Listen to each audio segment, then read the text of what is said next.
freeze up. It always does. This is Mark. Yeah, Oh yeah, okay, whatever. Then we won't see you on the video. that's cool. Just me and Lee and my All buddy. right, man. We're still talking, man, because we're having fun taking the shit out of the Kiss solo albums on a Beatles episode. But man, I'm gonna give it. I'm gonna swing it. Well, the swinger just left. I'm right here. I'm gonna swing this to you, Charles, man, because you are the book smart Beatles fan on here. I'm just the one who loves the music. Wow. I You're a thank you. bigger nerd than I am. I give it to you. I would probably promise. I think only out there. Well, maybe Lee Gersman, our Well, I guest heard them today. before you heard them, but that's because I'm older than you. I wouldn't know it. You look like a dashing young man today, Lee Gersman, on our show. Oh, okay. Hey, bear in mind, I'm going to be buttering you That's up. probably that's probably the only thing that's going to keep me from getting off of the show in the middle. Exactly. I am going to be buttering you up something fierce today, Lee Gersman, because Okay. one, Mark doesn't realize myself and Lee already reviewed the albums we're doing today. And even then, I thought it was pointless, but at least I did them for you because you were good enough to do some albums that nobody else would do. And you did it again. You're always taking So it far, it's like I went in the toilet and I took a crap again. Well, that's because you didn't hear the album we just reviewed on Freeform and Well, that's coming up. This is coming then up. yeah, exactly. You can wave your hand. I'm not going to say what it is, but I Thank will you. say it's the worst album of 2023 by far that I've heard. Oh shit! Anyway. You got that shit right. You got that shit right. It will be out at the end of 2023, so you guys can make your mind. Sadly, That Lee would episode. probably enjoy it. But I don't think he would. I think he would think the same thing. we Is did. it you don't have to say, but is it a new album? Yes. Yes. Okay. Just when we thought Crazy Nights and the Load albums were bad enough, look what we just did. I Holy like those shit. albums All right. way That's better terrible. than this album. Damn. Well, yeah. But before I get to my little soliloquy, and of course, Lee, thanks for being on. Love you, buddy. Love you. Always. We have the Ed McMahon of the Freeform Rock Podcast, Jerry Soupy, Mr. JS. Yeah, I'm just here for the pizza and beer and to learn a couple of things about the Beatles today. I'm not as big as a Beatles fan as you guys. I mean, I know the songs, so I'm just interested in learning a little bit today. Thank you. And Mark isn't as non of a fan as he likes to lead on. But I will say, I think Kate Doré might be the only one in our little circle of people that can push me. She gave away a few of my trade secrets on knowledge and where to find knowledge on this band. She is awesome. She really is. That's okay. I said it's okay. Everybody should know. Okay, it's called the BeatlesBible.com. Yeah, I know. It's tremendous. And if you really want to learn about the greatest band that walked God's green earth, Lee Gersman, that's right, not Mascara Sue, not Hot Poop, not Jody Grind, and not anybody else on this planet. I do like some of Hot Poop, though. I think that they are contenders. Why are you still bringing up Hot Poop? I forgot about that band. And no offense to Jerry, who I think's more of a Stones guy, and Bushy Atchison, who likes Debbie Gibson better than this group. No. This See, I won't go that far now. Come on, man. You know, it's only in his dreams.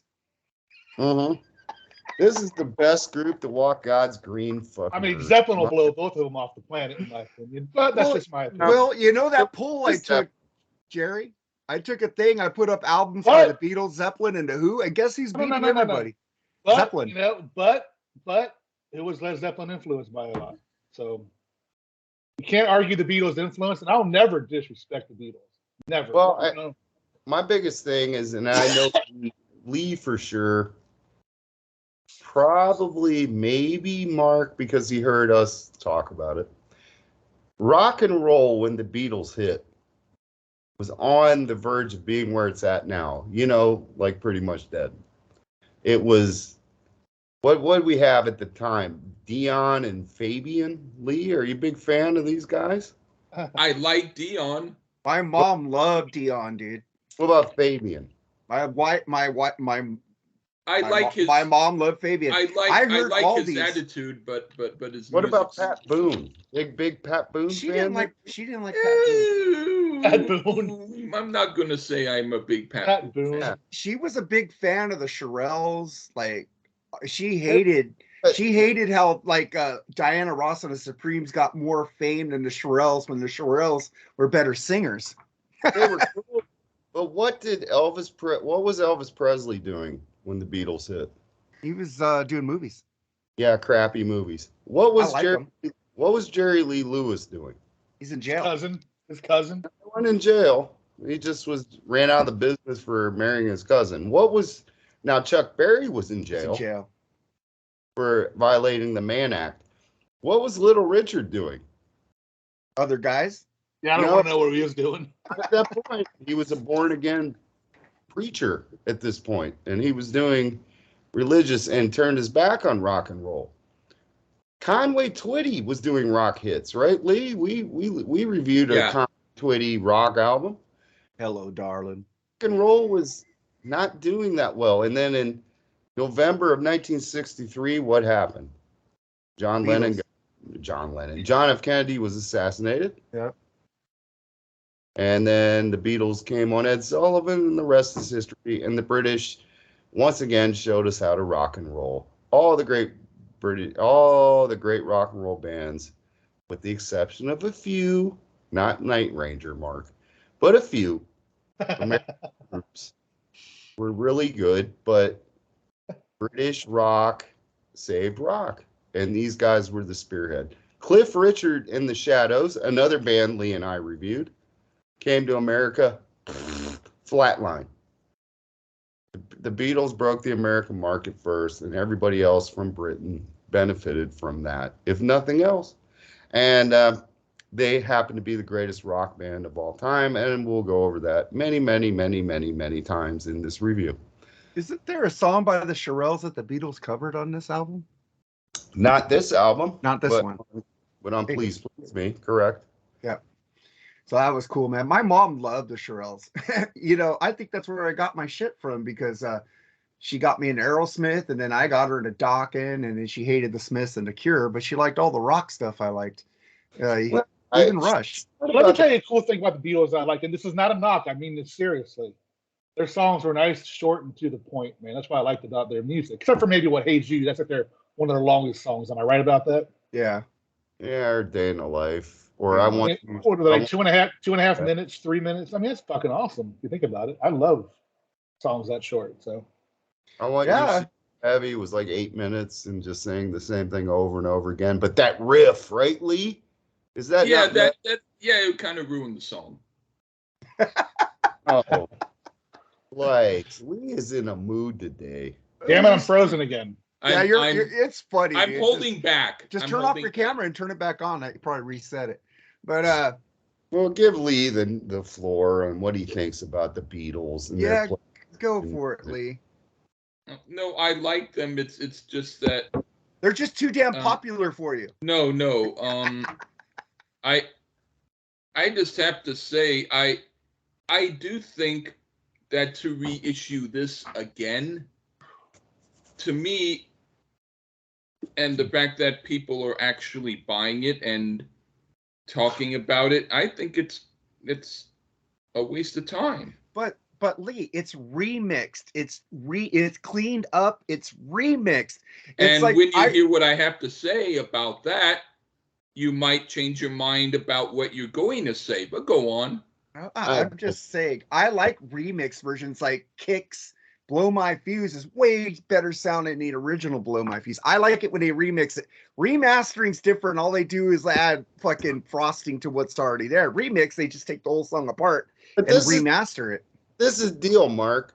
And me and Lee talked about this before. Lee, are you not a fan of the stereo mixes of Beatles music over the mono mixes? I am a fan of There you go. I mean, but I'm not. Typically, I'm not. I'm a purist at heart. I do have to say something positive about this album. even though we were just doing, I was listening to a good deal of the whole thing, and there are a lot of songs on it that I liked and was happy to hear, and none of them are the ones we're going to be reviewing. Well, they were probably the 2021 or 2022. All right. Yes. Let me.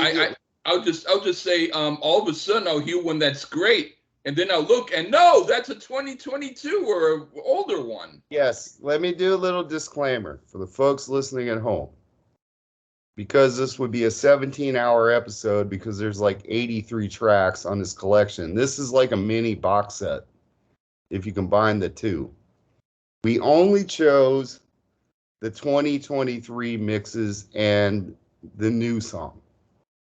For that reason. Yeah. Because as Lee noted, from Revolver on, it's very hit and miss. The Revolver mixes on the Red album are for last year's Revolver. The Sgt. Pepper's is from a few years ago.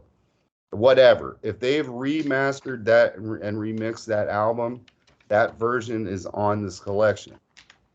However, the red is going to be the bulk of your 2023 mixes because they haven't been done yet. And an interesting note, too, is if I was to buy this on a physical media, I probably would buy the CDs. And the reason being is that all of the new edition tracks are on the third disc of the vinyl. They did not structure the vinyl the way they did the CD, which is kind of weird to me. Then again, maybe it's cool to just listen to the new songs on the third vinyl, I guess. You gotta bear in mind, I haven't heard a vinyl record in like 40 years. I missed out on this revolution because, as Mark threw me this episode as a veteran, thank you very much. I have not been in a position to buy records because I can't carry a record player around me. So team streaming here. But I think I probably would enjoy the CD versions of this better if I was to pay for it. You know, they have those record players that you could buy that's in a little like a case. How am I going to carry these records around me all over the world? That's true. I didn't think about that. Where everything's right here on Apple, which rules over Android, by the way. Android suck. Yes, but Lee, he don't appreciate the Beatles as much as me, but he appreciates me, and I appreciate him. They were my favorite band growing up, and I used to play on the piano at least 5 or 6 hours each day for at least a whole year. Beatles songs. You big meanie. See? Mean Mr. Mustard. Yeah, relax a little. All right, but let's get into this because this is going to be a long episode. And since we're doing this long episode, there's an episode I've been wanting to do with Lee forever with Vincent Kavanaugh. I won't bring you on it, Lee. It's Richie Kotzen's 50 for 50. But, we could do 5 different episodes, and we do 10 songs each, and then when you're done, you combine them all in one video. Oh, God. Yeah. All right, man. Well, let's get into this, man, because Jerry's like falling asleep over here. He's literally holding his hand up, like, hurry up, guys. But I'm just gonna say how I got into Beatles. I got into Beatles, like I said this on many Beatles episodes and episodes that were non-Beatles, because if you're a Beatles fan or like a Kiss fan, Kiss and the Beatles come up in every fucking thing you talk about, and Rush for me. But I got into them because of Sgt. Pepper's. My mom got me that, and I remember listening on the radio, the Beatles talking about, oh, we might get back together, like in '77 and stuff, and then John Lennon got shot, and then that went to shit. I think they would have got world history, Mark. By the way. Yeah. Fuck that Mark David Chapman. Yeah. I can thinking he's John Lennon. But I'm just saying, man, I love you, John Lennon. I love you, Paul. I love you, Ringo. I love you, George. But George, if you see the poll I did on the Beatles, I even added Pete Best and George Martin. They're pretty close together. John, Paul, and George are pretty close together in the votes, but Ringo is way behind. We will get into that, by the way, because I got a bone to pick with Jerry.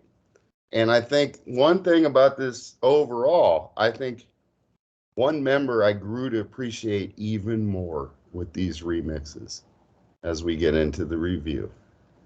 So Jerry, how'd you get into the Beatles? I just listened to them through friends, and my dad was a Beatles fan. I mean, you can't escape the Beatles if you're into music at all. So you're bound to, even if you're just like a novice fan, you know some of their songs. So, but like I said, I'm not a nut swinger like you guys are. I do prefer the Stones. Hey. I wouldn't even call them a top 20 band in my opinion. That's Ooh. not disrespecting them. I have a lot of respect for the Beatles, man. I'm gonna turn my back on A you lot on this a one. lot of these bands in my top 20 are influenced by the Beatles. So what can you Pretty say about that? Oh, we're So up to yeah, 60. I will never say anything bad about the Beatles. There all I they ask, are. all I ask on this review, Mark, is let me go first each track. Okay, that's cool, And man. George Harrison is the best Beatle. There's my Beatles poster That- behind you. I just gotta we'll get get that in to for a that. second. Cause fucking We them can and see- Rush. Look who's above Rush. I got the Beatles above Rush. So there you go. Yeah.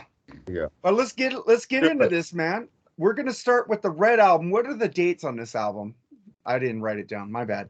62 to 67? 66. 66. 66. And then 66 to 70, right? The blue. Yeah. Yes. Correct. All right, man. Yeah, I fucked up with my notes there. But let's get into Love Me Do, Charles. Okay, well, quick spoiler too. There's not many blue track reviews because there's so many remasters on that album. Just go check those albums out. Same with the red when we hit Revolver tracks.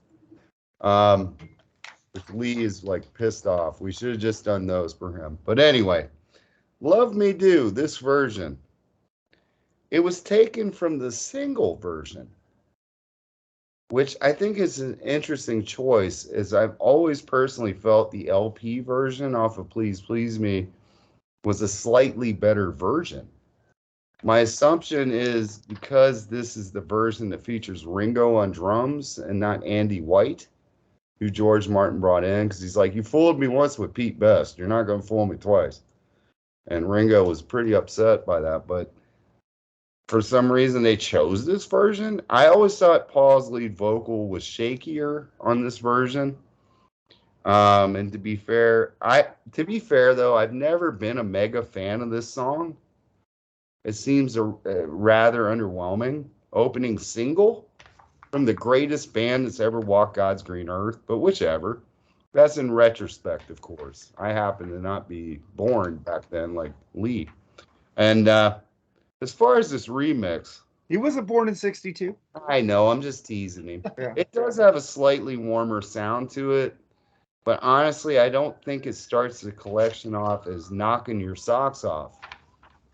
I really do, and wish they'd remix the album version of this track. I don't care if it features Andy White on drums and Ringo relegated to a tambourine. You know, I had no idea that there was a different drummer on this song. Oh, yeah. You just learned me. See, you're book smart, Beatles. You can hear Paul shakier, love me too. He said he was nervous because John actually sang that until the decision was made by George Martin. You need to sing it because he's on a harmonica. I'm not a huge fan of this song, and I'm not sure if we're starting out that great on this collection right here. The thing is, I'll go next. When I started doing my notes for this album, I was noticing the Red album, man, it's mostly John on lead vocals, and Paul is very not on here as much compared to John. And it's one more interesting fact before you go ahead. The original Red had the LP version of Love Me Do. But for this one, they chose this version. I think it's because Ringo's drumming. But go probably. ahead. But I didn't realize that there was another drummer on the original album. So that's pretty interesting to me. Now I got to go read the Beatles Bible because I feel stupid. Thank you, Charles, for making me feel dumb. If you ask about Rush, I'll know everything about that shit. Me and Al Horta. But wow, so clean and crisp. The bass is higher in the mix. Love this song. I've always loved it. I love the harmonica. I think the remix is pretty cool, man. I like it because there's no hissing in the background now. And I'm with Lee, and Lee knows this. I like stereo. I don't like mono. You know, I don't want to get mono, and I don't want to listen to mono. I remember when I tried to go buy some old Kinks albums, and they were all in mono. I said, I'll wait till they do it in stereo. Ever heard Stones in mono? Yeah, I didn't like the Stones in mono either. It was decent though. They redid them in stereo, which is my bag, man. But Yeah. I like this song, man. I like Paul. Paul is my favorite Beatle, so of course I'm gonna let you go, Lee. All right. Well, I want to say this as a pre thing for the songs. I found that in general, most of these remixes, even though I heard little tiny bits of differences, I found that they kind of dulled the sound and made me appreciate the non-remixed version more. And so this is one of those. So if I in the next song we do, if I say ditto, that's because I have the same thing to say about it. But I have some songs where I have things to say and positive things. But I have to agree with Charles on this song. It's not one of my favorites, and I don't think that it's starting off well. Well, I hope you guys went by the list I gave you, because then Charles told me this is like the LP mix. Side Look, C, you side can't B. really see what I said, but these are all of my notes. You know Okay. why I said that, Mark? Why? Because interestingly enough, on Apple Music now, they have updated the B side to Now and Then, which is this version now. When I heard it on the B side of Now and Then, it was that version. They're clever fuckers over there at Apple Records. Apple Records. All right, Yes. man. Jerry, what do you think of Love Me Do, man?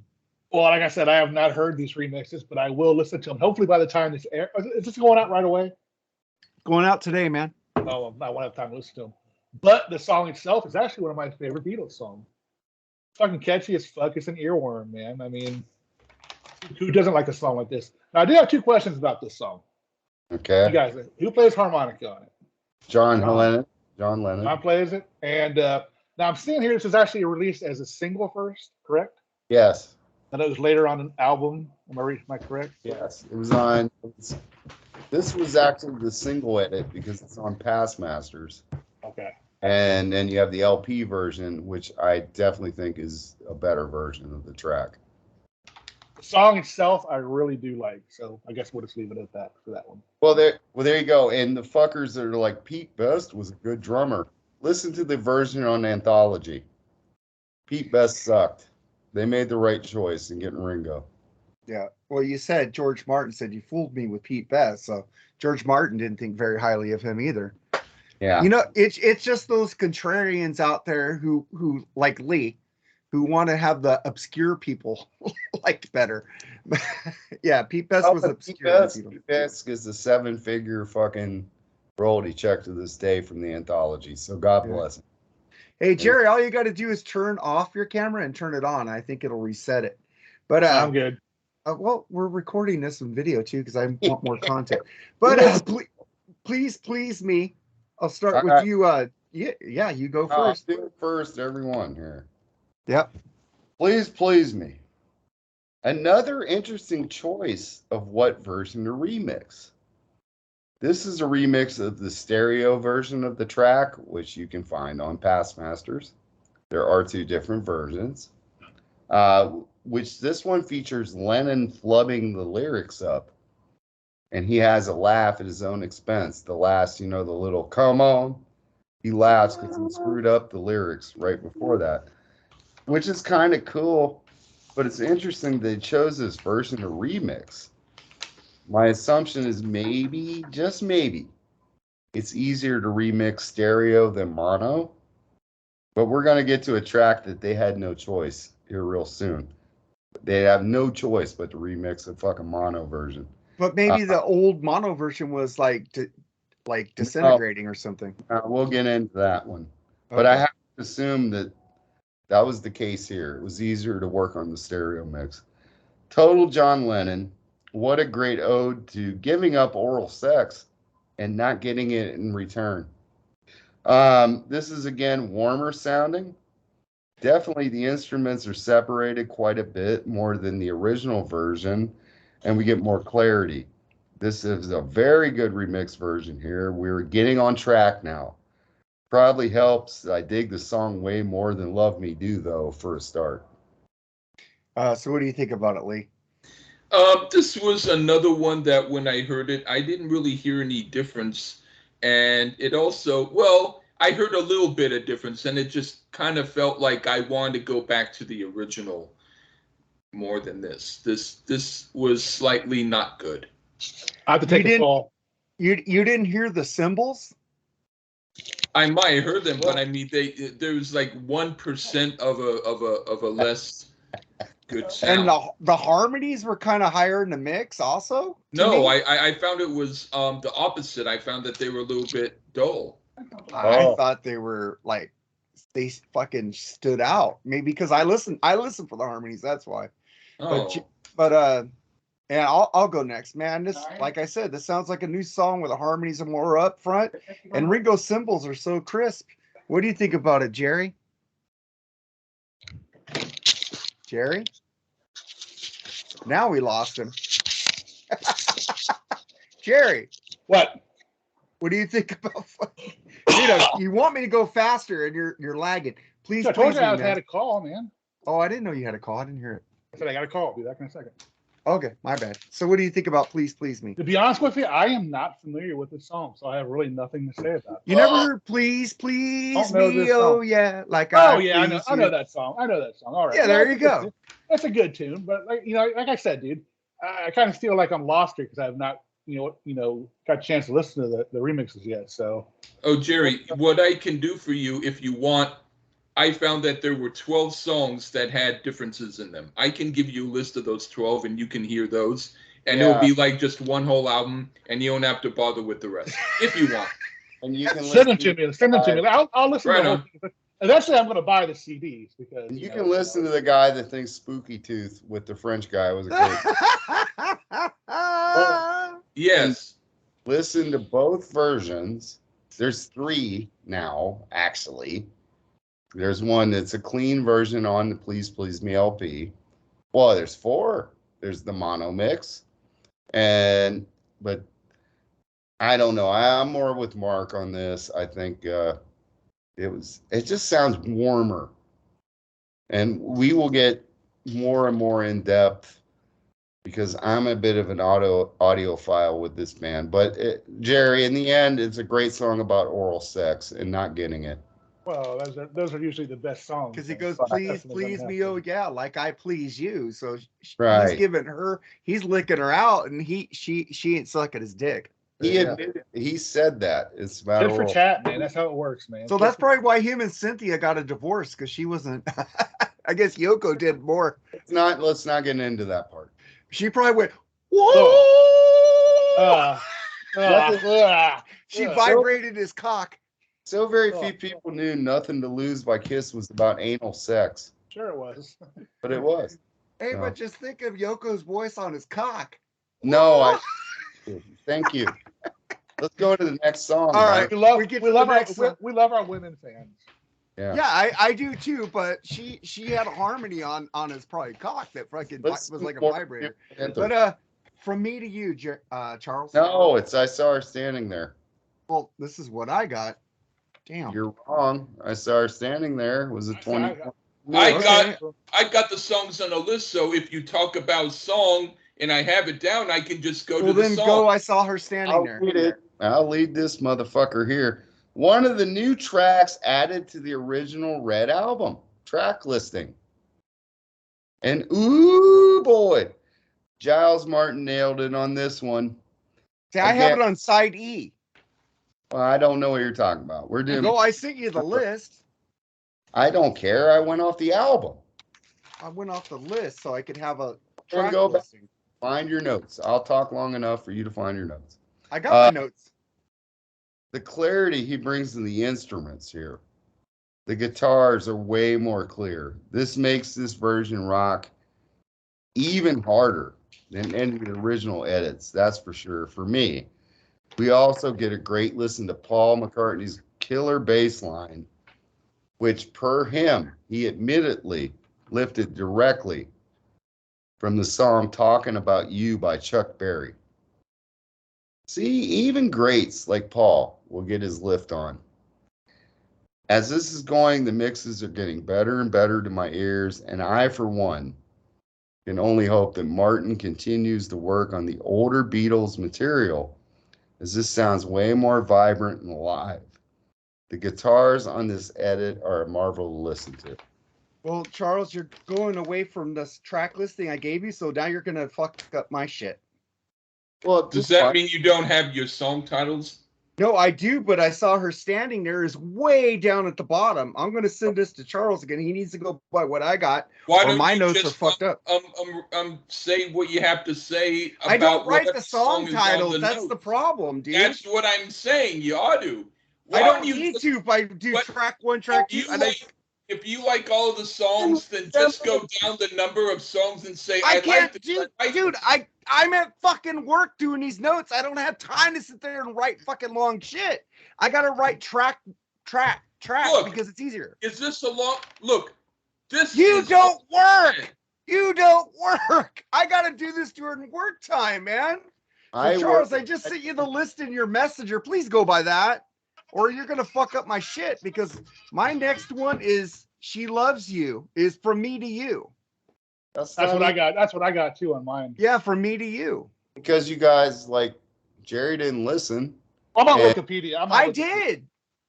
Yeah, I don't know why you listened to that, because on streaming it would be I saw her standing there, right? I went by the track listings and I listened to each song. I don't know. All I know is that I have the song on this list. Remember what I told you that you went by the CD listing? I went by the vinyl. Bottom. Okay, what's the song that we're doing? I went by Spotify. I don't know Charles where she. I saw her standing there as it's way down my list. Well, that's not correct. Well, then my notes won't be correct if you don't go by my list, Charles. I just sent it to you again in your messenger. Well, okay, wrong, but this is kind of fun. I do "From Me to You," even though you picked that fucked up. That's why I told people buy the CD. What the hell is that? I don't know. Sorry. I went by what I could get that I could copy and paste, and so I can have notes since it's not listed on Wikipedia yet. But my question is, Mark Alden Taylor, did you buy the vinyl? Not yet. Okay, I haven't had the money. How did you listen to this? I listened to it on streaming, but I just went by my track listings. Track listing was. Okay, time out. Shh. Lee, when you heard it, did you listen on streaming? Or yes. what? So the next song was "I Saw Her Standing There," right? Because I saw her standing there, have hand claps. I'm sure that you're correct, but I just want to make sure. Let's make sure. Okay. Here, I'll look myself as well. All right. But I gave you the track listings we were going to go by, though. No, I wouldn't do that. I would do it what's proper. But I can't do it that way because you listen to it that way. So how? Yeah, I listened to it this way as I put the tracks up. Okay. Well, you know what? Charles is. I got the list right here, and so far Charles is correct. Thank you. Well, then my notes are fucked up. Okay, I'll go to "From Me to You." Mark, you're the. Hey, Mark, you go. Hey, Mark, if you want, you can go, and then the rest of us can do this review. Take care. Oh, later. No. Back to the "From Me to You," because Mark can't just find his notes, and I saw her standing there. Back to the original. Because I have tracks. Back to the original track listing on the Red Album. And this is yet a #1 Beatles single that I'd put towards the bottom of the list as far as #1 singles go. And for some reason, I'm not quite as floored to the sound of this one. Other than we get a better listen to Paul's bass work on this version. The only thing I've ever really liked about the song, and Lee would probably appreciate this as a music writer, is that shift between the major and minor chords from the verse to bridge. McCartney noted that this was a big step forward for them. Overall, though, I didn't actually hear enough on this mix to make me think that, I really, really love this song. I mean, it's okay, but I'm not floored by it. Okay, well, I had, what is it, "From Me to You"? Let Lee fucking do "From Me Go, to You." Lee. Yeah. Well, you should have sent me the track list instead of pictures because You pictures I listen can't. to it on streaming. But I'm at work. I just go by what I I put work on the list. too. I work 12 hours a day. So It's do not I. that hard. Yes, you do. Um, You have days off. Go ahead. well, That's true. I'll first talk about the song itself, and say that I agree that it's an interesting song, and I've even played it on the piano. But for this remix, I found that it didn't really do much for me. And I find that if I were to hear the song, I would probably go to another version before I go to this. Let me see. I'm looking at my Amazon how I listen to it. Yeah, you're right. I saw her standing there. Fuck me. It's okay. I don't know what we're doing next, but for Well, me, I saw her standing there. There's hand claps in there, right? all Is your is shit, there hand claps? And I saw her standing there. It Yes. doesn't matter. Okay, then I got it right. You're right, Charles. All right. I'm just gonna bring it because I fucked up. Do from me to you. It's too No, far. I'm gonna do. I saw her standing here because my notes Hey, are probably like- this way. I just said I saw her I'm standing liking there. it now. Hey, I'm liking it now. This is becoming a good episode. Well, the hand claps kicking ass is so clean. Kind of I took the raw. didn't say what I saw her standing there. Kind of took out the rawness of this song. The older version. No. The other version. He just did from me to you. He did I from did? me to you. That No, was for me. to you. Charles did. Well, I saw her standing there and go back to me to you later. I thought you were talking about. All right. I don't know. I saw her standing there. Mark, just find your notes. You'll have enough My time. track listings are off. God damn it. Just listen to what I'm saying. Just have time. From me to you, it was weak. I saw her standing there. One of the new tracks added to the Red album track listing for this collection. And oh, motherfuckers, Giles nailed it on this one. The clarity he brings to the instruments, the guitars, way more clear. This makes it rock even harder than any of the original edits, that's for sure. And once again, I had already said it. I'm sure it's going to stay in there. Paul's bass line, stolen from Chuck Berry's Talking About You. He admitted it. Listen to both versions. You can find Talking About You on Live at the BBC too, if you don't believe it. And as this is going, unlike From Me to You, which we're jumping all over the place, this was a better. I got your track listing now, so we're good. Right. This was a way more like it kind of fucking work by Giles Martin. And I hope he continues to work on the older Beatles material, as this sounds way more vibrant and alive. The guitars on this edit are a marvel to listen to. Well, I agree with you. The hand claps are cool, but the original version had a little bit more rawness to it. But you could hear the clarity, like you said, of this song. And you hear Paul slapping a bass, which you said was stolen from Chuck Berry. I hear his bass a little bit higher in the mix.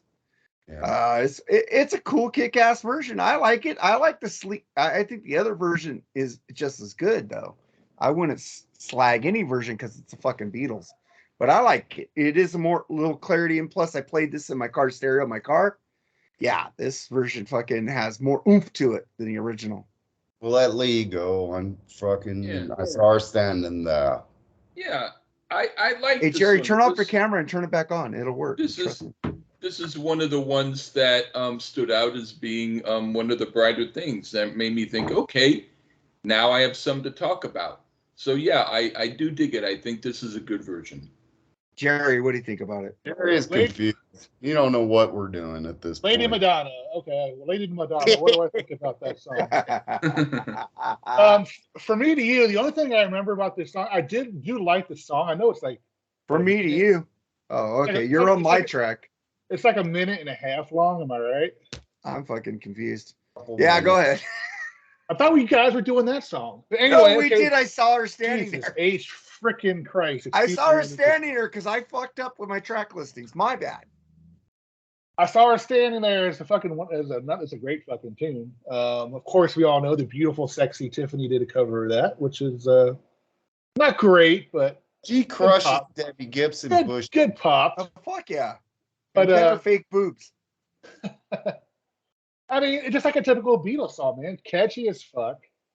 Great musicianship. I mean, it's a top-notch tune, man. Like I said, I don't know the difference between the two versions. I listen to it, but I can imagine it's great because the song itself is great. So I'll leave it at that. Yeah, man. You know, they said she was just 17. You don't know what I mean. Why do rockers write about 17-year-old girls? Because I think they're writing about when they were 17. They're going back in time.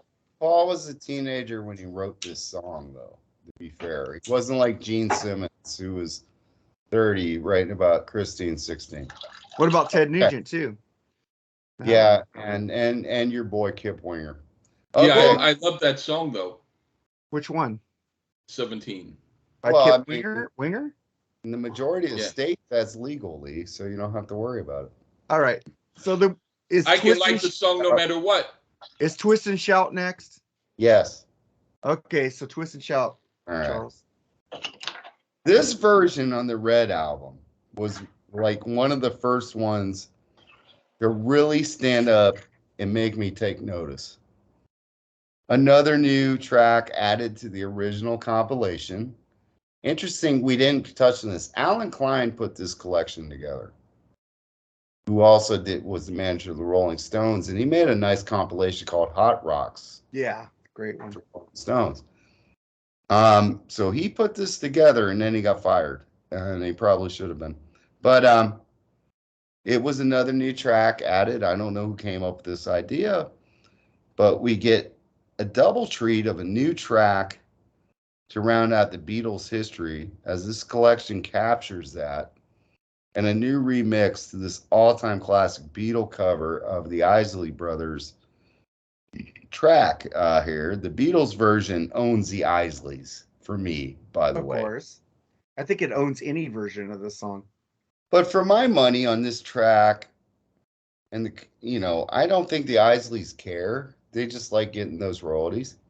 I don't think they care. I think they're pretty happy the Beatles did this, and they said that. But this was the first one where I basically lost my shit over how much better this one sounds after the Giles Martin treatment. He is the best on the planet at remixing, remastering. Check out Goat's Head Soup. Yep. He did a great version of that.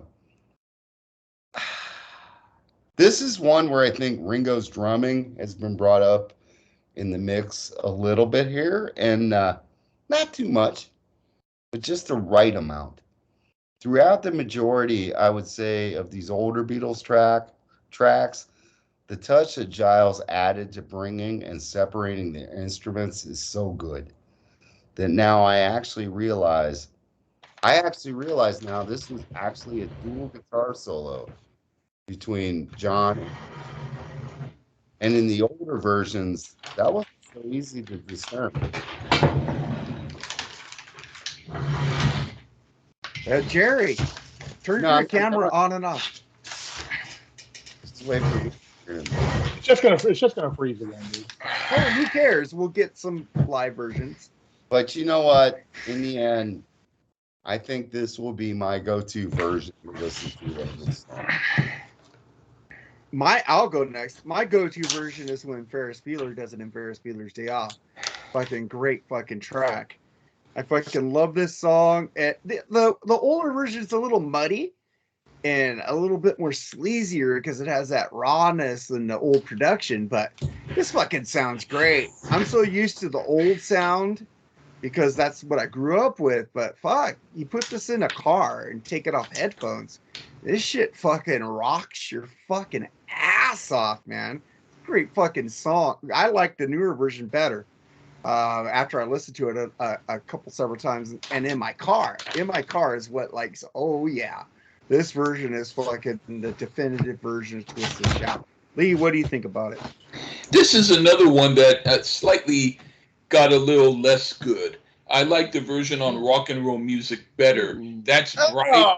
That's what I used to like. This is dull. This is like putting your hands over your ears just slightly in order to dampen the sound, and I just didn't care for it that much. Jerry, what do you think about it? I mean, it's another great song, man. It's the first metal scream, I think, in rock and roll history, I think. Surprised Lennon could sing after that song, man. It's fucking amazing vocal. Yeah, don't get into that. Charles will tell you an hour story about that. Go ahead. Yeah. Well, no, I'm just saying, it's like, you know what, you guys are all up on remasters and remixes and all that. I prefer originals better for some reason. Oh, you do? You like that Every- Kiss 30th anniversary version better? What? No, I do. I like Blow My Fuse.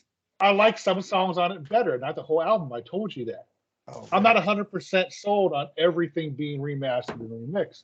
I like some things to still be pure. And this song, every time I fucking hear it, I just hear the original version. But like I said, I've not heard the new one yet, so I guess I should just save judgment on that, how I feel about this album. But yeah, it's a cool tune. Well, what do you think about what is it now? we did From me to you. Yeah, whatever. We all talked about it.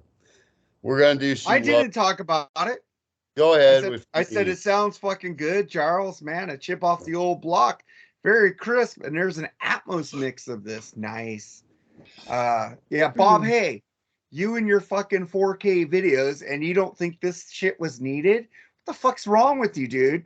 This fucking shit is needed. There's an Atmos mix, you fucking audiophile piece of shit. I love you, Bob.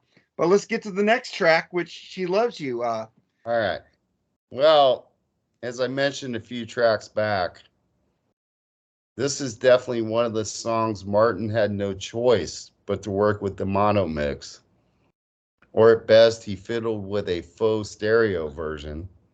As this, as well as the single mix of Love Me Do, backed by P.S. I Love You, and the B-side to this track, I'll Get You, are only in mono.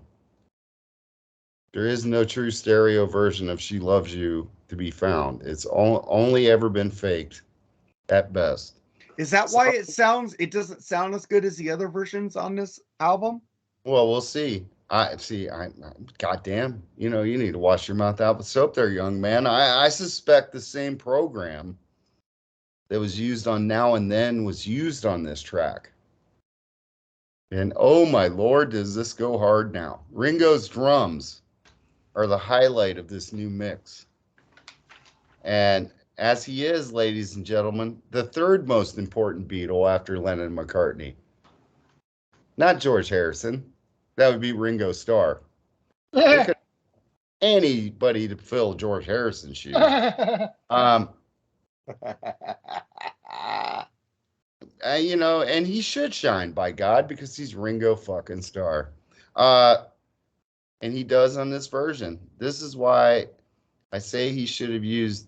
I think he should have. Giles Martin should have used the better version of Love Me Do, because he could fix this sound on this song as live and vibrant as it does. I think he could have done it with Love Me Do as well. Another one that is my new go-to here version of this song. I fucking love this fucking edit. I kind of disagree with you. I think this sounds like the old version, but Ringo's drums are a little bit better on this, but it's not as clean as the first 5 they did. It's a little muddier, So then we get to you, Lee. Yeah, what you just said about it is what I thought about the other songs that I said it to. It's just that now you're finally hearing it. It's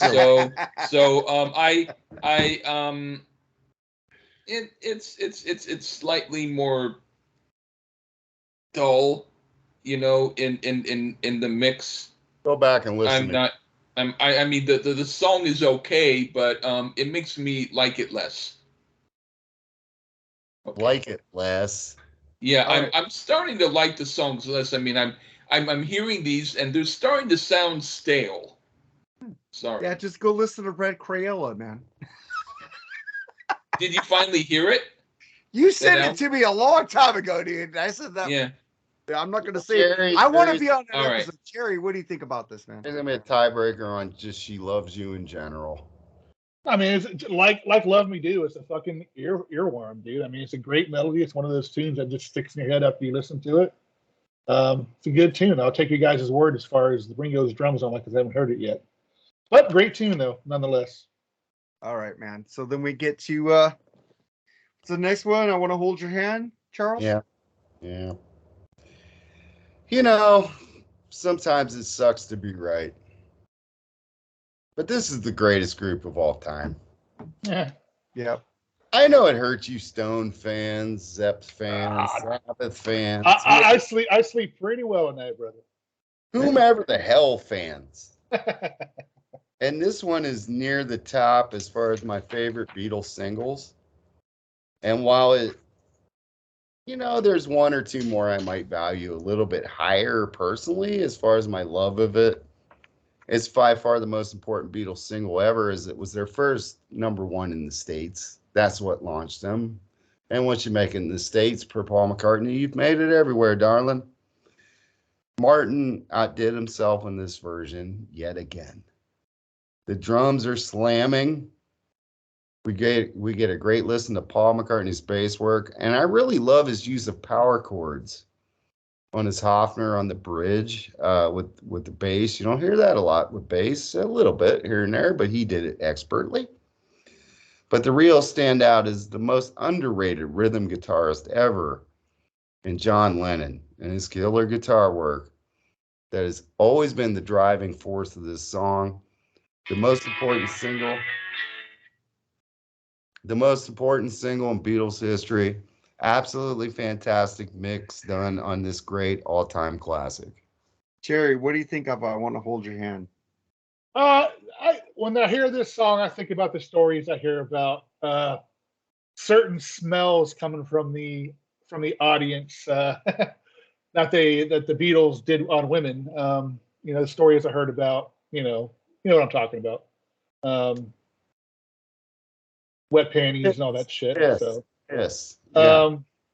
I can see that in this song. It's got that back in the '60s. This is love song, but also I can see it being a really sexy tune in that as far as that in that time period. So what a great fucking! I would have loved to have seen Beatles in concert. Don't get me wrong, I'm not the hugest fan, but fuck, If you could hear them, that's true. Good point. So I mean, what an experience that must be. I mean, holy shit. I mean, I'd be like 80 now, but who knows? It might have been worth it. I don't know, but yeah. Anyway, that's how I feel. That's when I hear that song. That's what I think about it. Well, if Paul McCartney ever comes to your town, you need to see him live. He's amazing, even with the straining voice. But I Want to Hold Your Hand, Lee. Yeah. Even though it's not my very favorite Beatles song, I will say I do like how it's done here, and it's one of the tracks that stand out as being pretty cool. So yeah, this one is good. All right, I'm just gonna say drums and bass are awesome. Gives the song more beef. Giles Martin is kicking ass, and Rolling Stones nerds. This song kills them by itself. I'm just going fucking. I don't know how. I'm like overvoted on that new Rolling Stones album. I don't know how you Rolling Stones nerds love that album. That's just me. I liked it. You didn't like half of it. I liked more of it than you and Jerry. Yeah, but you still. I liked about half of it. But that's not a complete album, man. The Lady Gaga song was the best song on the album. We agreed on that. One of the best. No, I like the one with Paul McCartney. Yeah, of course you do. Yeah. Did Ringo play on that album at all? No, and that's disappointing. He was supposed to. All right, so we get to this boy, right? Yes, we do. Go for it. A new add-on track to the original Red album, normal fucking shit, and it was a little bit more understated mix by Giles on this one, I think, which I think suits the song better than making it like too loud. Slightly warmer mix again, and this was the B-side. Don't Want to Hold Your Hand. And as far as the new mix go, we can hear a lot of the instruments clear, but so far most of the tracks have been, and it does enrich the vocals of John, Paul, and George. See, even I am a fan of harmonies. Well, I'm a fan of the greatest harmony group ever. I've always said that. They got me into harmonies, man. Them and the Everly Brothers. Lennon's wailing in the middle section. I mean, it's just good. Great addition to this collection. Lee, what do you think about this boy? I didn't think the mix was that great. Plus, I'm not really a big fan of the song. When this song comes on, I think, yeah, it's kind of an interesting song because they're trying to introduce Ringo and it's part of the movie and it's cute. Next, like that. All right, then the acoustic is awesome. Sounds so good, and the vocals are amazingly clear and harmonious. I fucking love the harmonies on this. I love the acoustic guitar that's brought up a little bit higher than the original mix. Jerry, what do you think about it? I don't know the song, so I have nothing to say about it. All right, so then we get to the next song, which is All My Loving, right, Charles? Yep. Yes. I definitely dig the fact that on this collection, Giles Martin knew when to crank the volume and on what song. And I mean, what is not to love about this song? First song played on Ed Sullivan live. George's solo is rockabilly greatness. There you go, Jerry Soupy. Macca's walking bass line is superb. But man, to me, again, John Lennon and his use of triplets on that guitar will make metal players blush. The marvel of what he is playing is, and by the way, Jerry, I know you know this, it's not downstrokes. He's playing up and down at a rapid pace. It's incredible. And with this new mix, you can hear that outstanding playing in its newfound glory.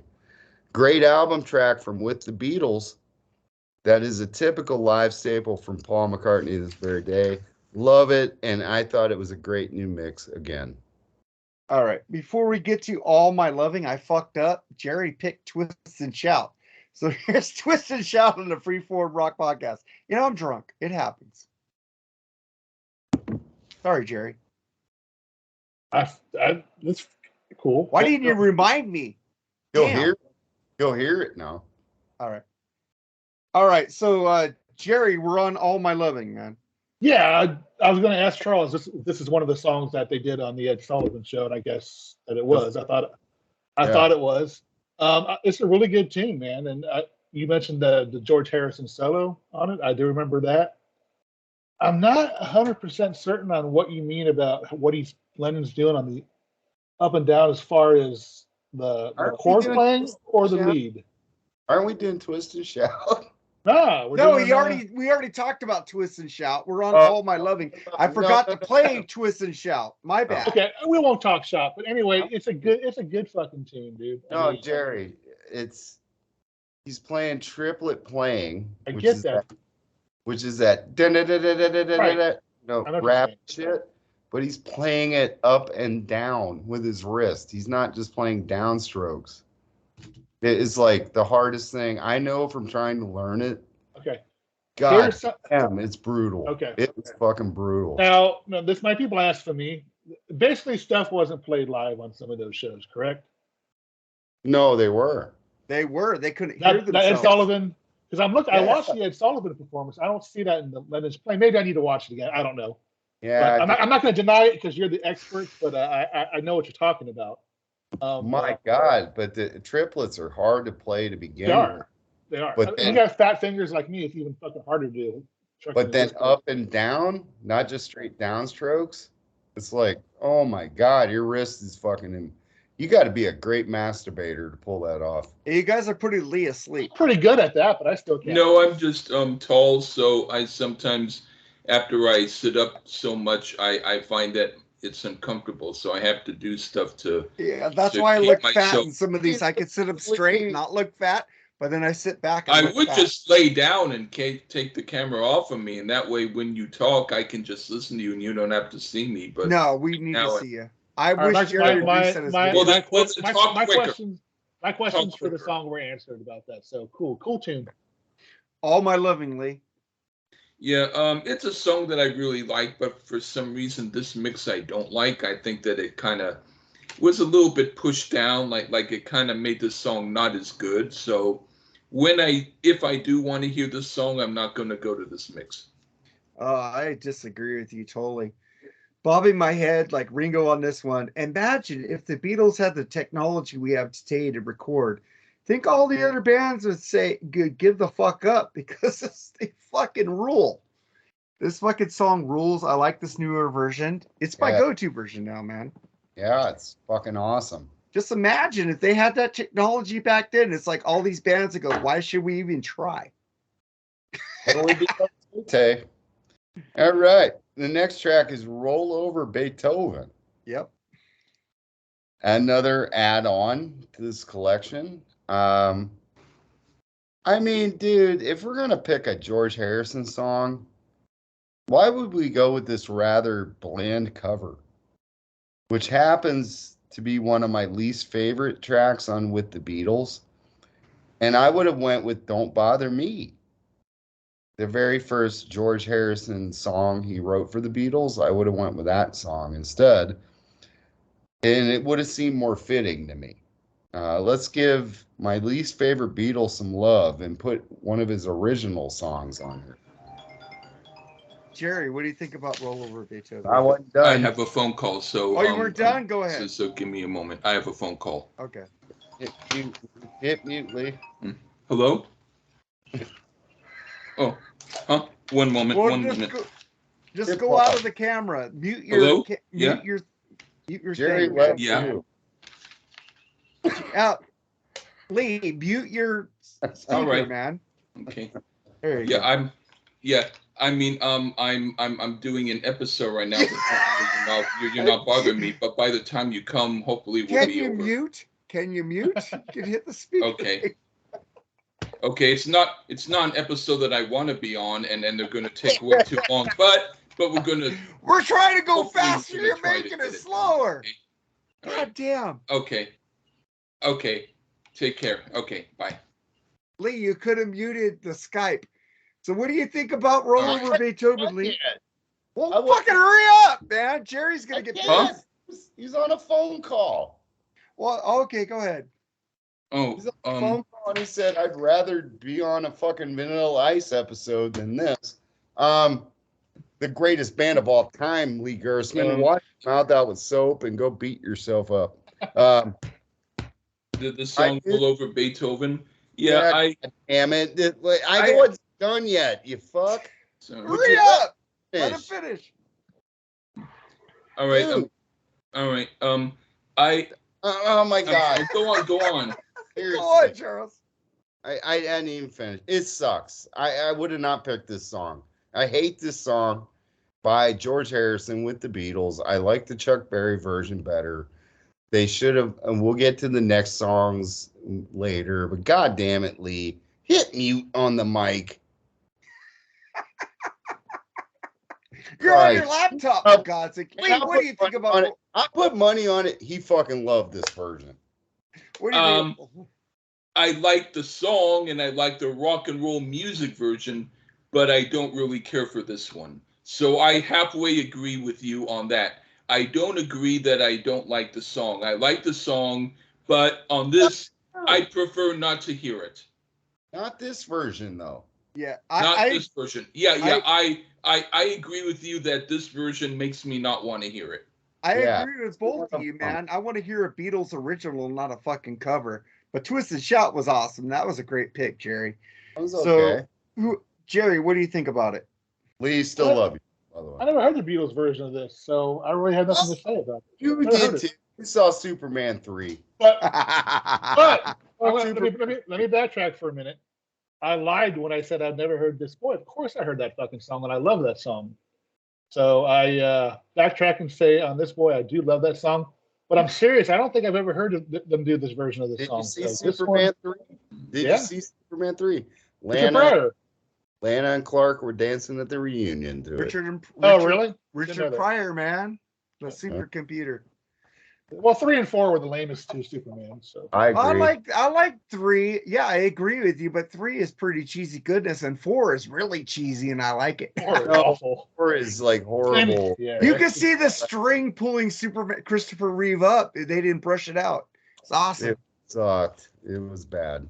But yeah, I never heard that version, so that I have not heard. So I agree with Jerry, though. I think Superman 2 was the best Superman. oh, absolutely. I like the Donner cut better.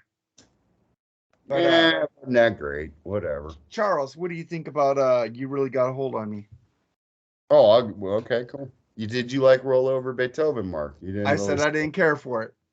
Hey, good call. You really got a hold on me. Another add-on track. And by the way, this is how you do a cover. There, the late George Harrison. That's how you do one right here. Wait a minute, I forgot Lennon was the man. I almost forgot there for a minute. He was the man. I absolutely love this song. I kind of would have chose Please Mr. Postman, though, if I was going to do a cover from this one. But I absolutely love this song, and the Beatles version is fantastic of the Smokey Robinson track. And before the Harrison Brigade bombards me, because, yeah, I don't love him as much as some of you, I think it was cool as this George on harmony vocal throughout the majority and not Paul. So there. This is another one where the drums were brought alive. And man, does it drive home how absolutely underrated Ringo motherfucking Starr is as far as drummers go. This Jerry. sound, I was not done, but thank you. This sounds, again, fantastic. Great new mix of this. A superior cover from the superior Beatle, John Winston Ono Lennon. Oh no, Jerry, let's let Lee fall asleep. That's funny shit. Yeah, this song I never really cared for from the Beatles. This is the first song I never, out of the first 10, I never really cared of. I know the song well. I mean, this never did anything for me. So I know it's a cover of Smokey Robinson, you said? Yeah. Yeah, you really got a hold on me. I don't know that song either. What the fuck? But I do know the Beatles version. I'm not huge on it. So I know y'all love Richard Starkey now. He's the best thing since sliced bread, but George still rules. All right. It's good on this track. So I'm going to let Lee go last on this, man. I said the harmony is much better on the remix. Giles, you made your dad proud, man. Listen to John clear and the background vocals and Paul's bass. Why isn't he one of the top bassists of all time? I have no fucking idea. He is to me. Maybe because they couldn't hear it on the original recordings and Giles brought that bass up to snuff. I like it. What do you think about it, Lee? It's not that great, and this doesn't do anything for me. This version, it sounds a little bit bland. If I did prefer to hear it, I would hear it on any other version. This one I'm not really caring for. Well, he was a fan of the Shags, folks. Yeah. This one Can't Buy Me Love. Go for it. I was not. I know, I'm just teasing. You were more than me and Charles. Now, No. Yes, No, you were. Yes, you were. You like No, 2 songs. I like none. I like none. I just thought it was annoying because I was hoping that Charles would be playing around with me in the humor department and instead made me out to look like the fool. I couldn't help it. It was that bad. Can't Buy Me Love. I understand that. Now, what I challenge people to do, because I did, go listen to the mono mix, go listen to the original stereo mix, and then listen to this. This is one of the more deceptive remixes as far as the impact of it. But it's really a huge improvement. The standout instrument is the acoustic guitar that Lennon played. I swear it's a coincidence. I'm not just standing up for John Lennon. I'm telling you, if you listen hard, listen to that acoustic guitar he's playing, it's fucking way clearer on this. And overall, I think the balance of the instruments across the board is better than the original edits. Not as an overwhelming improvement sound-wise, like Twist and Shout or some of the other earlier ones, but if you listen intently, you'll hear it. Just another classic Beatles songs. For those that don't get greatness, just don't check into this. Check into some Firehouse remix, greatest hits or something. Don't look Firehouse at remix. can't Bye buy me. bye, baby, bye bye. I said in the That's letter. all I She can said in the say. letter. I just think That's all just she wrote. you got to listen maybe 3 or 4 times, and then you'll get how good this version is. I bet Lee would like Firehouse. I don't know. No, But- not really. Oh, okay. Well, Can't Buy Me Love. So who hasn't went on this? Jerry, have you Yeah, went I on it? mean, great movie. True. Yeah, True I love that movie. Again, another fucking classic Beatles earworm, man. I love this song. I mean, um, Love George's solo, by the way, Jerry. the more I'm looking over these songs, and maybe I should be a big old Beatles fan than I am right now, because I'm just looking at this list and like, damn, pretty impressive shit. And this song's no exception. It's a great tune, dude. So, good tune. That's all I got to say about it. Patrick Dempsey ruled until he went on that fucking television series of Extreme. Says that blonde chick, but she passed away. The girl. Oh, the blonde chick in Can't Buy Me Love? Yeah. She was hot. She was a cutie patootie. Wasn't it on Grey's Anatomy or some shit like Yeah, that? Grey's Anatomy Yeah. sucked. Yeah. Fuck that shit. Yeah, that's total. Like, Yeah, Patrick Dempsey ruined his career going to there. And he total quit. house So shit. Actually, I think he made a lot of money on it. I wouldn't call that a. he did, but Loverboy, remember Loverboy and Christy Alley with him on there? That's pretty cool. Was that Iona Sky? Iona Sky was in that fucking with John Cusack. Oh. Fucking with In Your Eyes with fucking Peter Gabriel. Oh, all right, yeah. Yeah. I can't remember the name of the movie right now because I'm fucked up. Can't Buy Me Love, Mark. Can't Buy Me Love. Bass, drums, acoustic guitars are so clean. I'm getting a huge erection. Ripped a huge hole in my pants. This fucking song rules. Remix version. I get kicked out and I get back on. I hear you have a hole in your pants. What the fuck did I just miss? All right.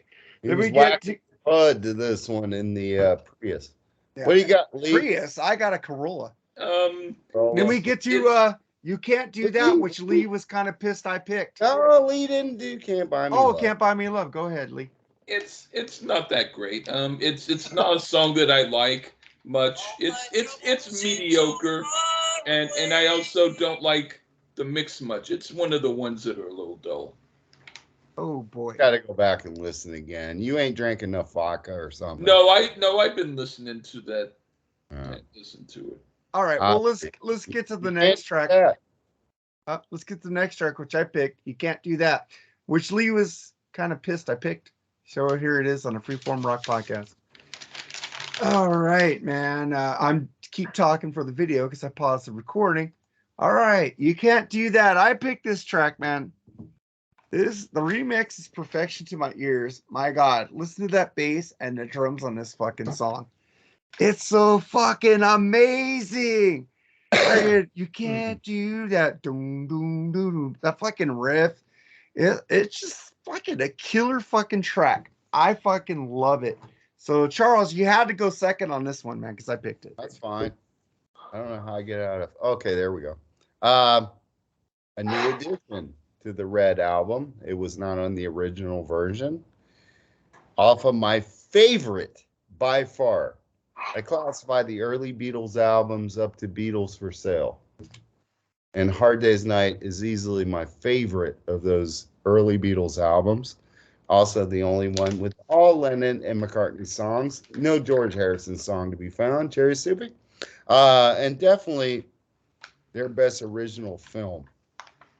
Now this is one I don't hear any subtle difference. This is just an absolute kick you in the nuts rocker. That is great. Those harmonies, man. Oh my God, it's greatly improved by the work of Giles. And the work he did on this track. I said it before.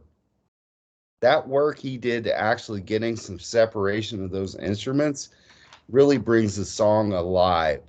This in fact pretty much sounds like to me like a live version. It's so well done. One of Lennon's time to take on that. It's one of the few times Lennon played the guitar solo. He only did it a few times ever. And this solo is so him, raw and fury and fire. The whole band is absolutely fantastic on the track. and it's one of the highlight mixes thus far. Great pick, Mark Alden Taylor. God bless you. So I let you guys go last, man. I went last on all. I let you guys pick your songs. I took the last one. Lee, what do you think about it?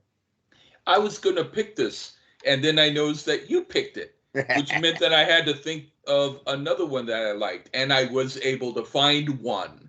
But anyway, this works really well. It's better, and it stands out among this as being better than most of the other remixes on here. So for me, this one did stand out in a good way.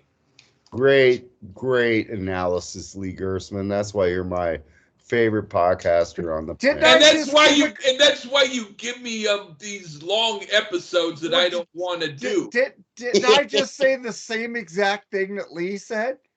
And I got no credit. He just doesn't want me to get off the screen. I give up. But Damn. you never get credit, Mark Alden Taylor. I never get fucking credit.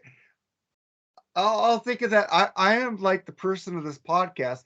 I am the Al Bundy of this fucking podcast. I got it. I am Al Bundy. I don't lie to yourself. I'm more Al like Bundy. Rodney Dangerfield. No respect. I'm Rodney Dangerfield and Al Bundy. Jerry, what do you think of this song? I'm thinking more like Tattoo from Fantasy Island. Oh God, the blade. This song was one of my dad's favorite songs, so it's kind of sentimental to me. Rest in peace, Dad. Miss you, love you. Happy Veterans Day to you. Like I said, I haven't heard the remix, so I don't know the difference, but I do like the song, so that's all I have to say about that. Yeah, I think you're becoming a Beatles fan on this episode right now. In mad deference to Jerry Soupy, I guess we could ask Lee because, well, it could be a mega episode, but I love CCR. My dad and my mom both did, so someday maybe we could do a CCR episode. I wouldn't mind that. Oh, dude, CCR rules. I love John Fogerty, man. Lee, you like CCR? Yes, I do. Then why didn't you ever want to do Pendulum with me? I'm sorry. I didn't say that. In fact, I that's one of their albums that I haven't heard. Really? I have that on vinyl. All right, let's get to the next track. Hard Day's Night, Charles. Hard Day's Night. Man, oh man. The bongos. Listen to Ringo go to town, dude.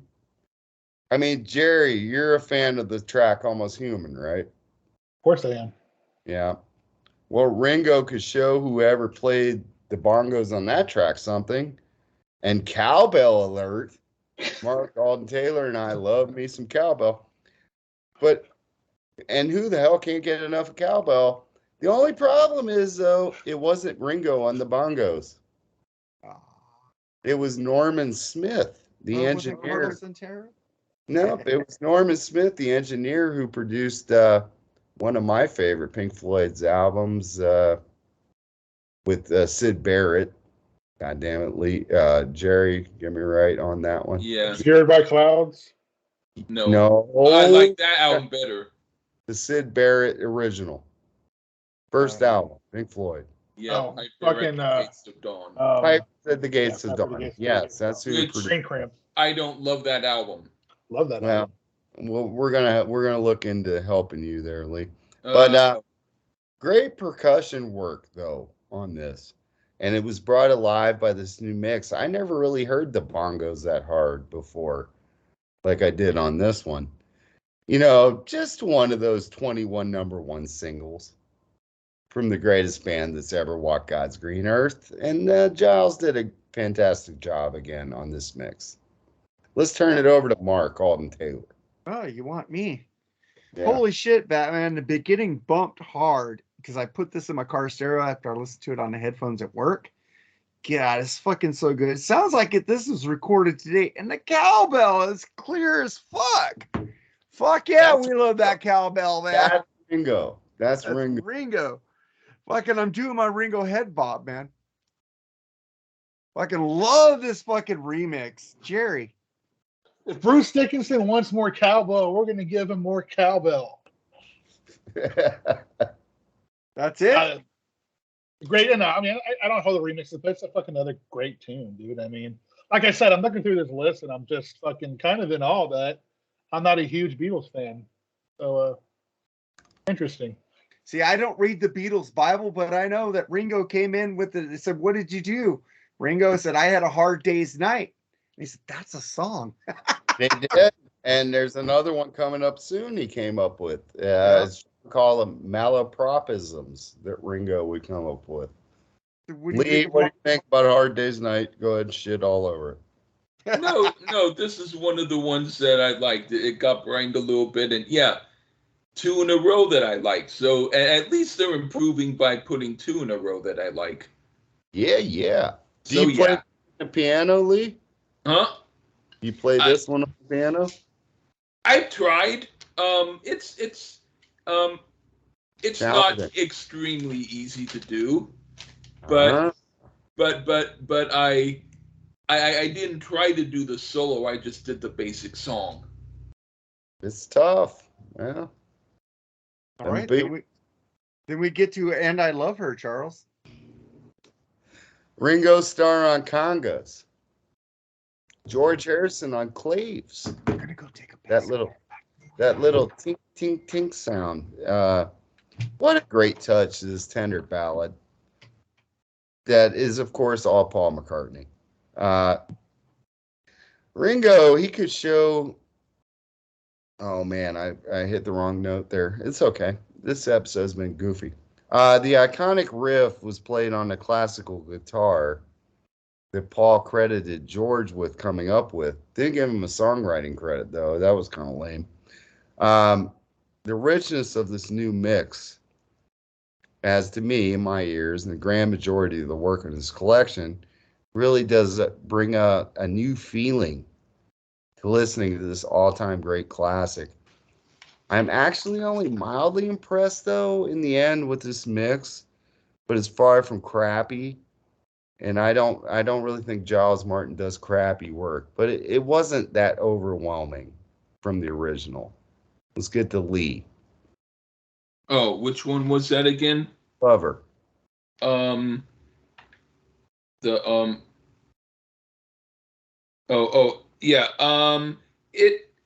It wasn't really one that I saw stand out. I thought it was kind of like next. Yeah, it was kind of an underwhelming remix. It was okay, but it wasn't that great. Yeah. And I love her, Mark. And I love her. Oh, I came back in time? Damn. Yeah. I think it sounds really cool. You could seriously hear more emotion in Paul's voice. Am I hearing things? I think it sounds great. I like it. And Jerry in general. And I love her. Just a beautiful tune. I love it. Fucking the Beatles can write they can write any type of tune. That's when you know you're in a really good band. So props to them for this one.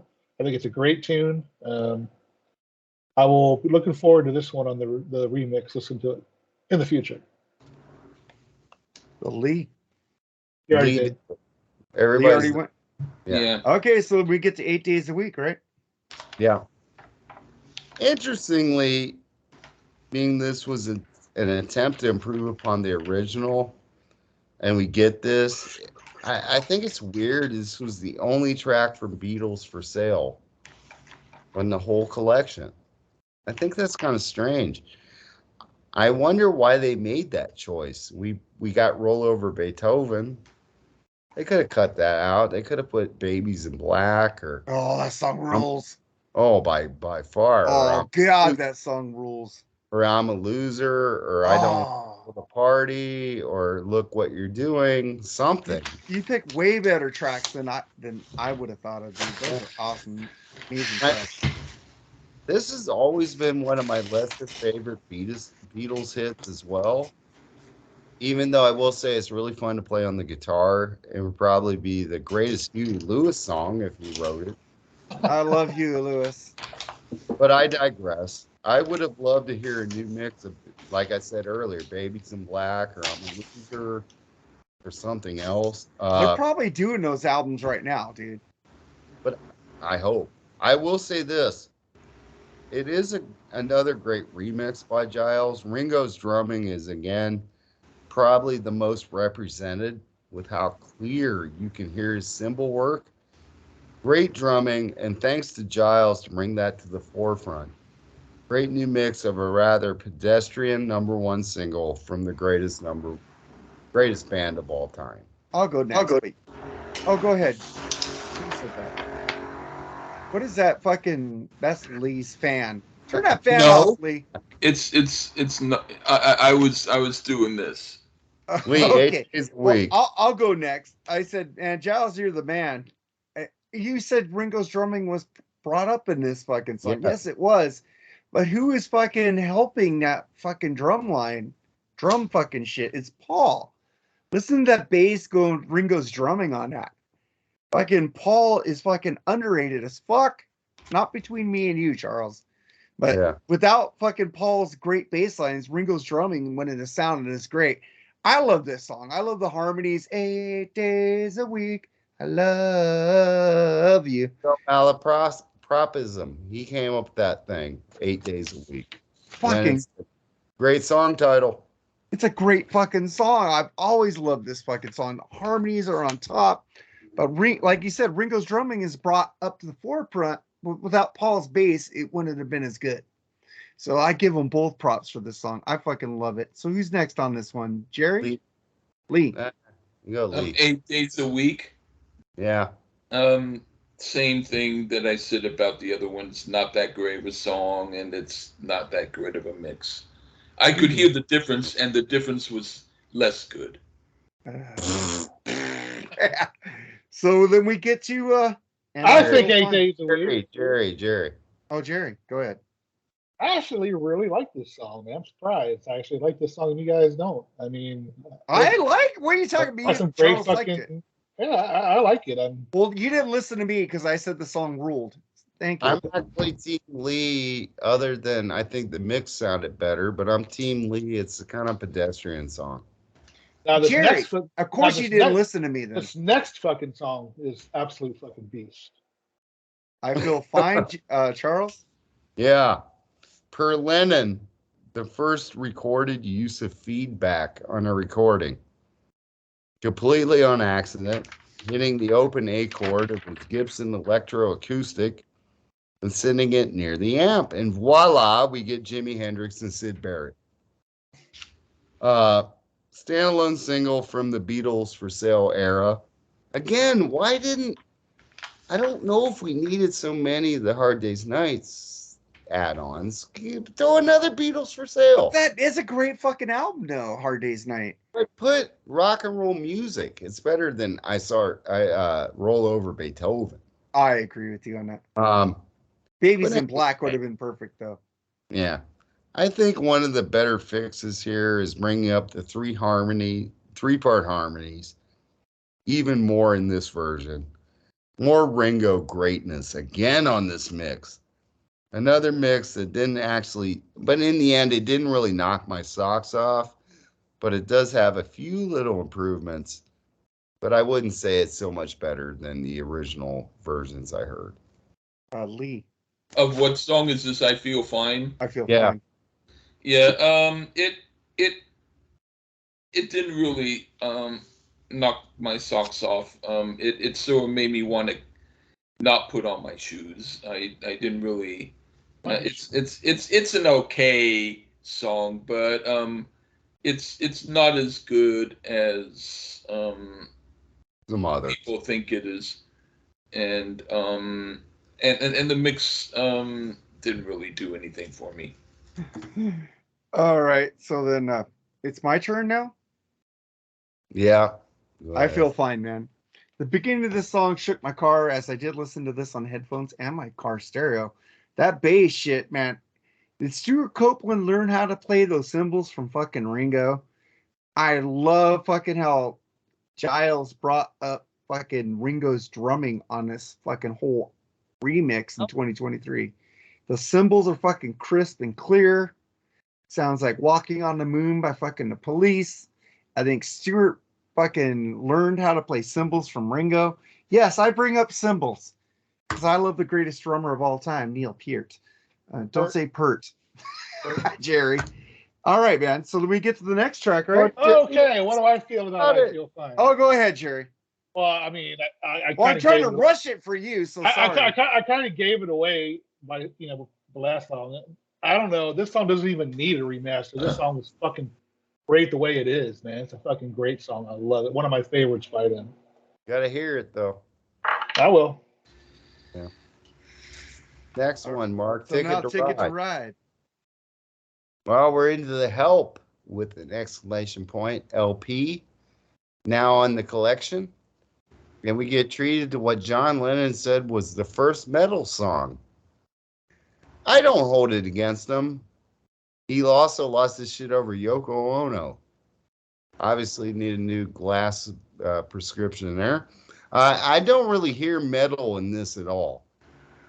It will always remain a mystery to me. But what I do hear is more pronounced guitars.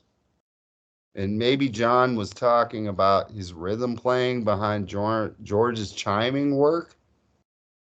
And we even hear John Lennon fiddling with a volume pedal, which was more than likely George's, as they always seemed to trade off with toys and this and that. And George was more of a toy type of guy than John. McCartney alert, though, here on the guitar solo.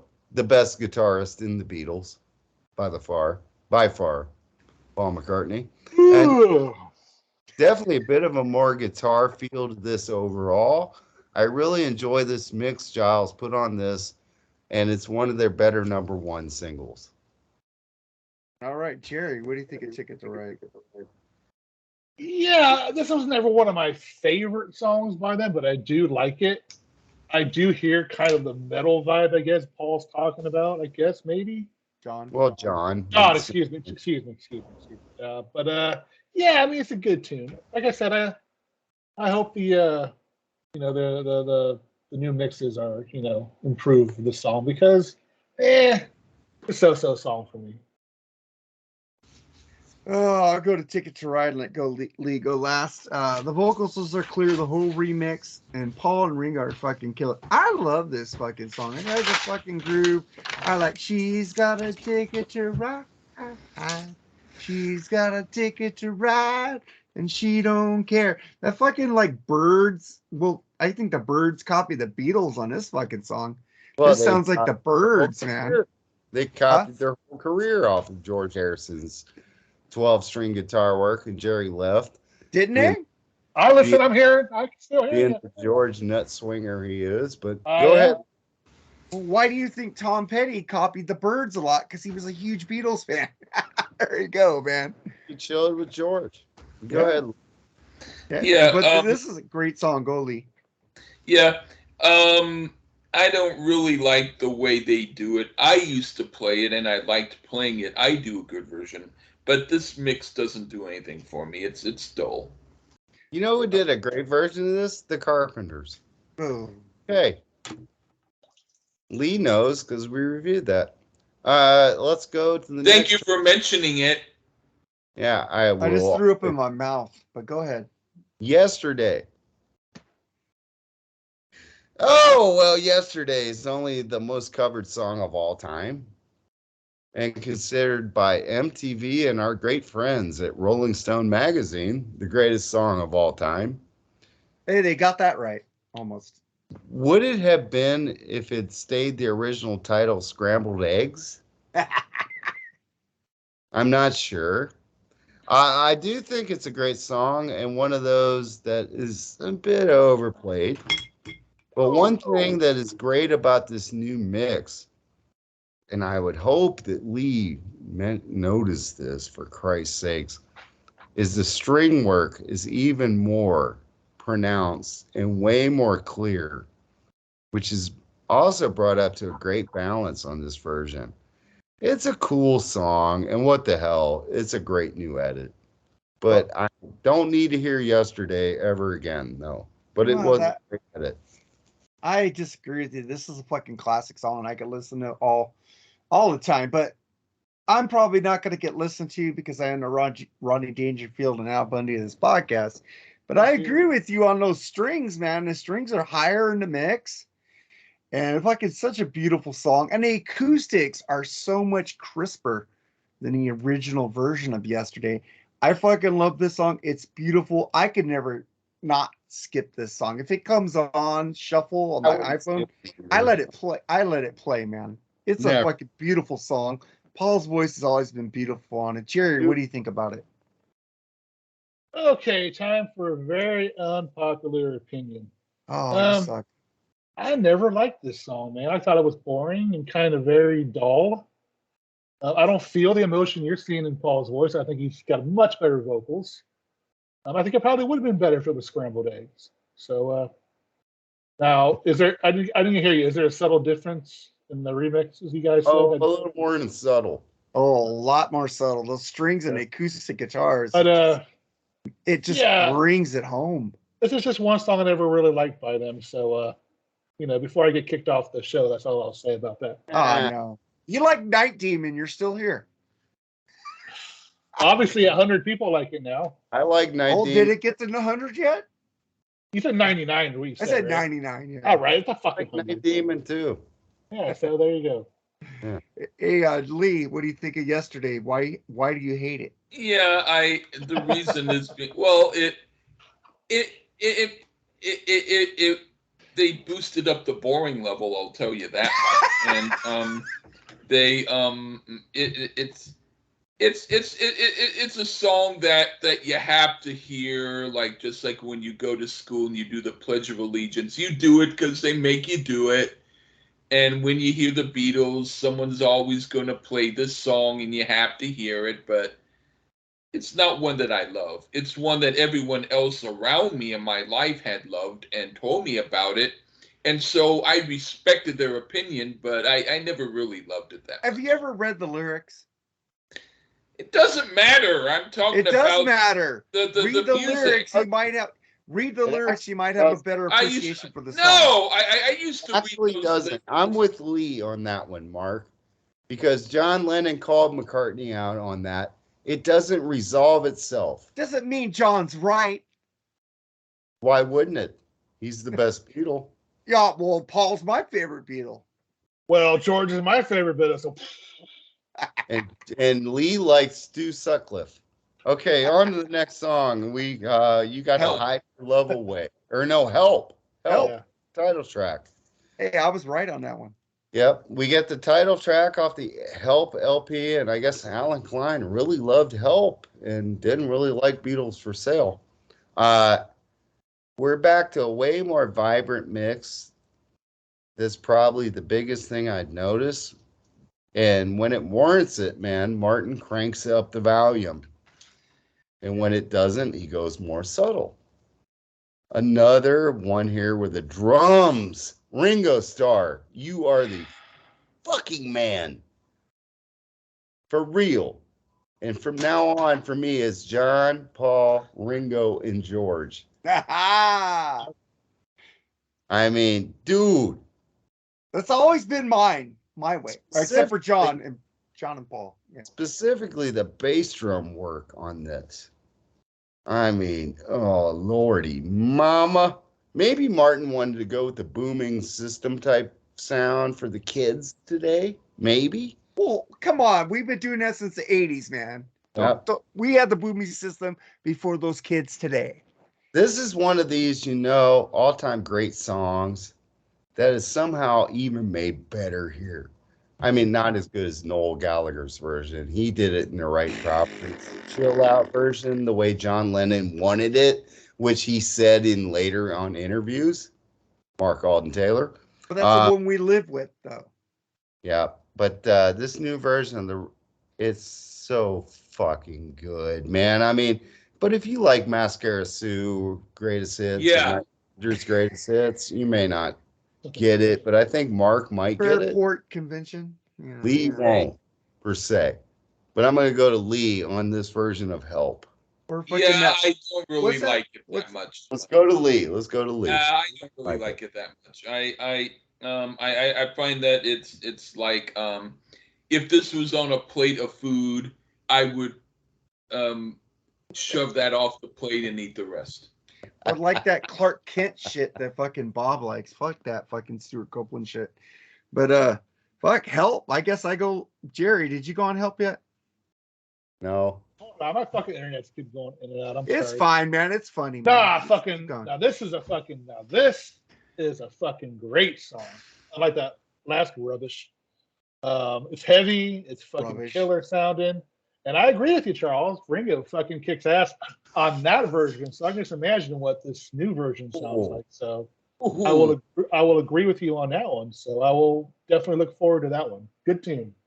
Just go by the lyrics and help me if you can. I'm feeling down. And I do appreciate you Let's see, being listen. around. We know the Patient song. on Taylor. The bass and the drums on this are fucking, the remix is so much better than the original. And I'm talking about how much it bangs with the original. So I can just imagine what The new remix is fucking Ringo and Paul are fucking put up front. It's fucking amazing. And I listened to it in a car with a 12-inch woofer. One of Michael Jackson's favorite songs, by the way.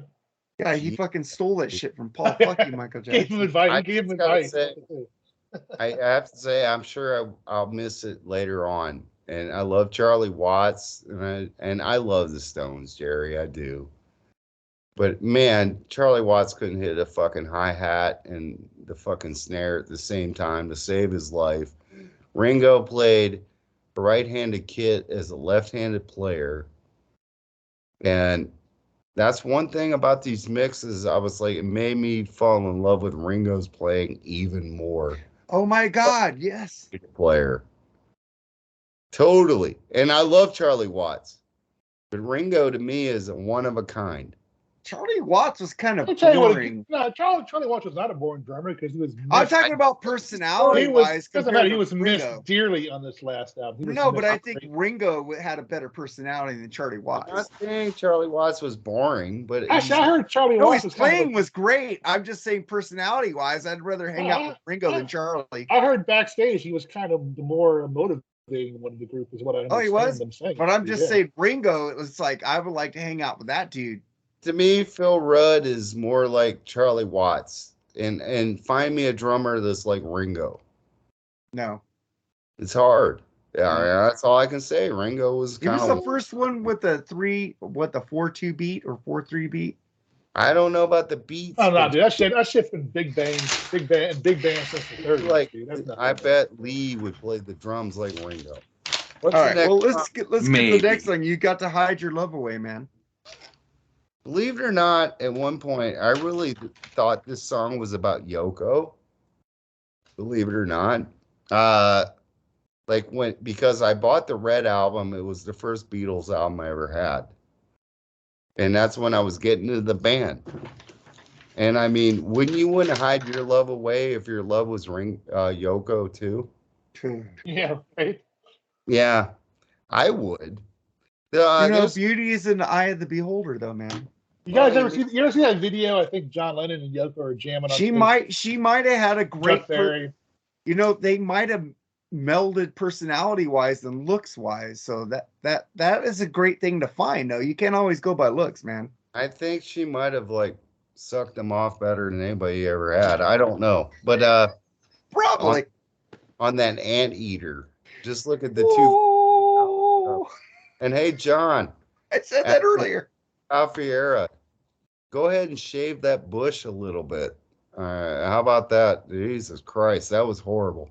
But Ralph ain't listening to us. No, he wouldn't. But he did point out the huge bush that John Lennon had, and he was right. Yeah. This was another mix that I wasn't gobsmacked about. I really wasn't. I guess the tambourine sounds a little bit more crisp here.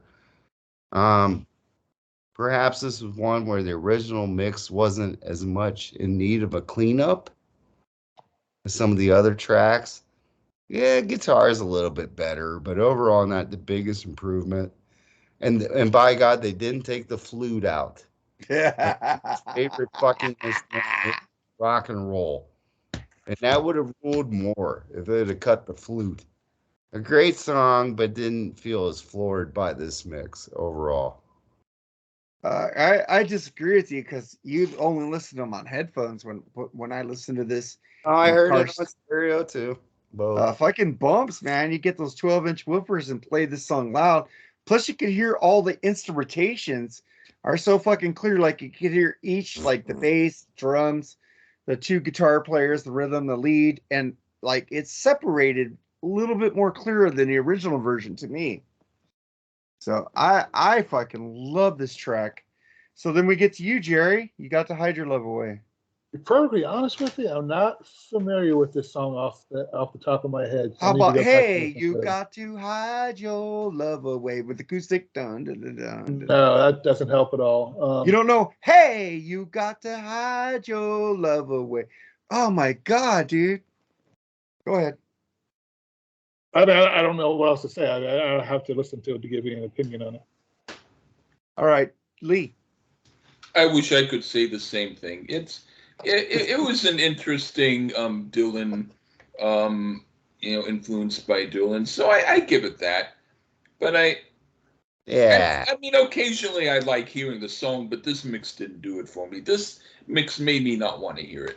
So I mean, the mix, fucking schmix. It's. That's why we're doing this, is to talk about the mix. I know. Mixes. I thought it was like.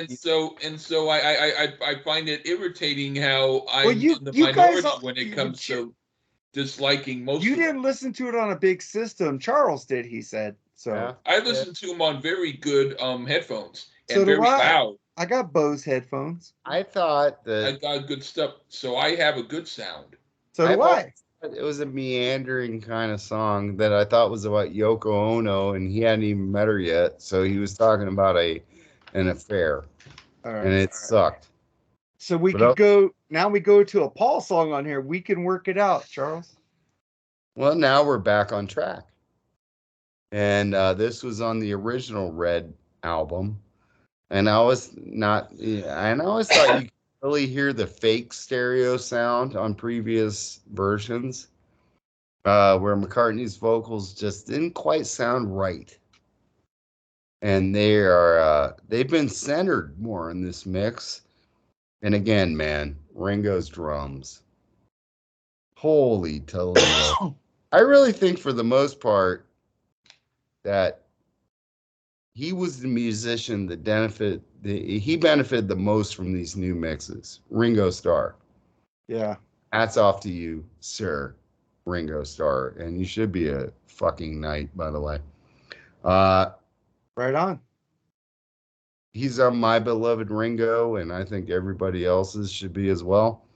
The percussion in general stands out on this mix.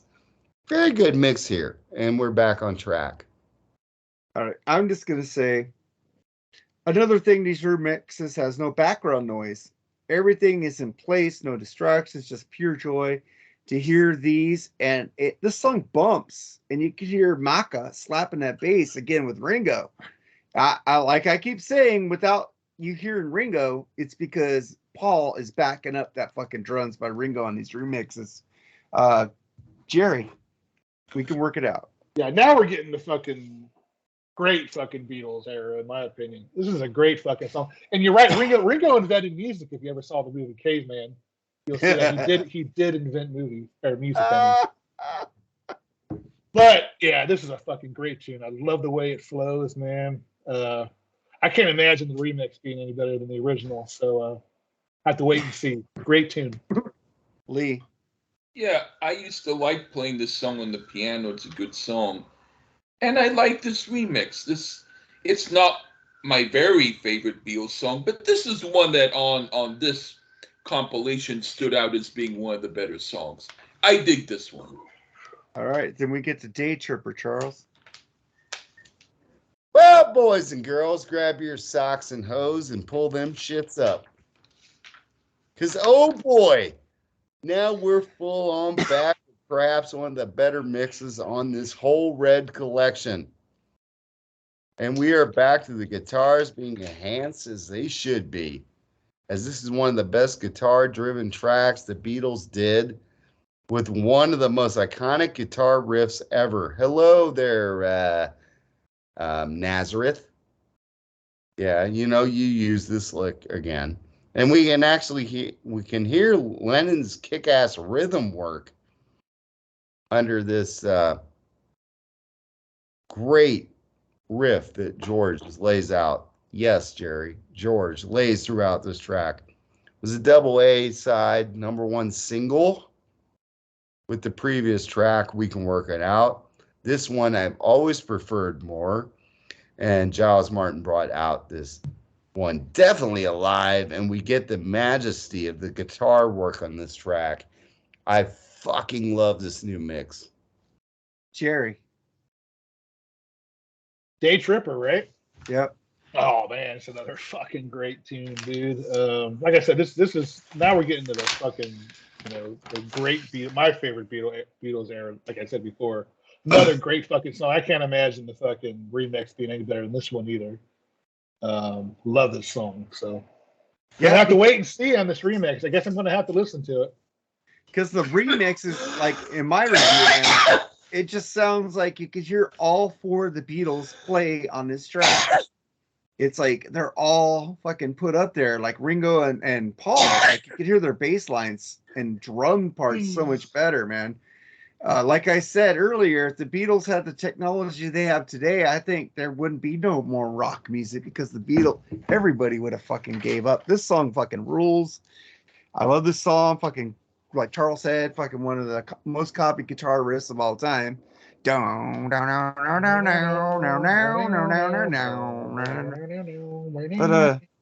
Lee, what do you think about it? Yeah, this one was good too. So I'm not gonna be the sourpuss and everything, but I would say most of this compilation could have been cut down this much. All right, but still leave a little bit of it, and this song is one of those. So yeah, I dug it. Knock it out the park. This one, it was fantastic. It was one of the better ones. Yeah. We have to hurry up because Jerry's got to get going by 3:30 his time, man. So let's don't hurry up. Like I said, if I got to bow out early, I'll bow out early, dude. Okay, man. That's fine. This is Charles' favorite fucking band, and I don't want to be a spoiler. I also have maybe someone coming over in about a half hour. So if we could try to make it not so long. Well, then we get to drive my car, Charles. Rubber Soul Land here, my favorite Beatles album of all time. This will be a treat with the opening track of this fantastic album, or is it? And I'm happy to say, oh yes, it's a treat. Even though I don't think this one is dark in its enhancement as much as Day Tripper. It could be maybe because the original was so good that it really didn't need that much work to begin with. I enjoy the song in general. I love it, but one of the more understated new mixes. I don't think there was much to improve. I agree with you on Charles. Fucking great song, great fucking earworm. Cherry, what do you think about Drive My Car? Yeah, I agree with you guys said, man. It's another fucking great tune. And holy shit, this next fucking song. Oh my God. A great song. Anyway, I want to get to the next song. Go ahead. Lee, Drive My Car. Yeah. It's an alright song, but this mix doesn't do it for me. And I don't really want to hear it after this mix. Yuck. So we get to Norwegian Wood, Charles. Interestingly now, this one, seemingly to my ears, Martin did step up the volume a hair more in this mix on this chilled out song. But it was more with the sitar, and we get a way better mix on that instrument. And that's cool, being George was always proud of playing the sitar in what is known to be the first use of this instrument on a Western recording. And there's no doubt that Prince drew inspiration for his song Darling Nikki from this classic, as his theme is basically the same. Very clear production on this remix. It makes me clamor for the full treatment Giles Martin of Rubber Soul. All right, Jerry, Norwegian Wood, this bird Give me another one of my father's favorite songs. Give me fucking sitar any fucking day of the week. The Beatles. Fucking you go, George. Fucking love you, dude. Yeah, this is a fucking amazing tune, man. Again, like I said, one of my dad's favorites. So This is one of the few sitar songs that work for me with the Beatles. Inspiration, man. This acoustic guitar is clear. I keep repeating myself. What else can I say about these remixes? Are amazing. Even the sitar sounds good, better than it did before. And that clear tambourine on this, man. The old recording was a little muddy. I prefer this version better. And then we get to Lee. did you say anything, Lee? Norwegian Wood. I hadn't.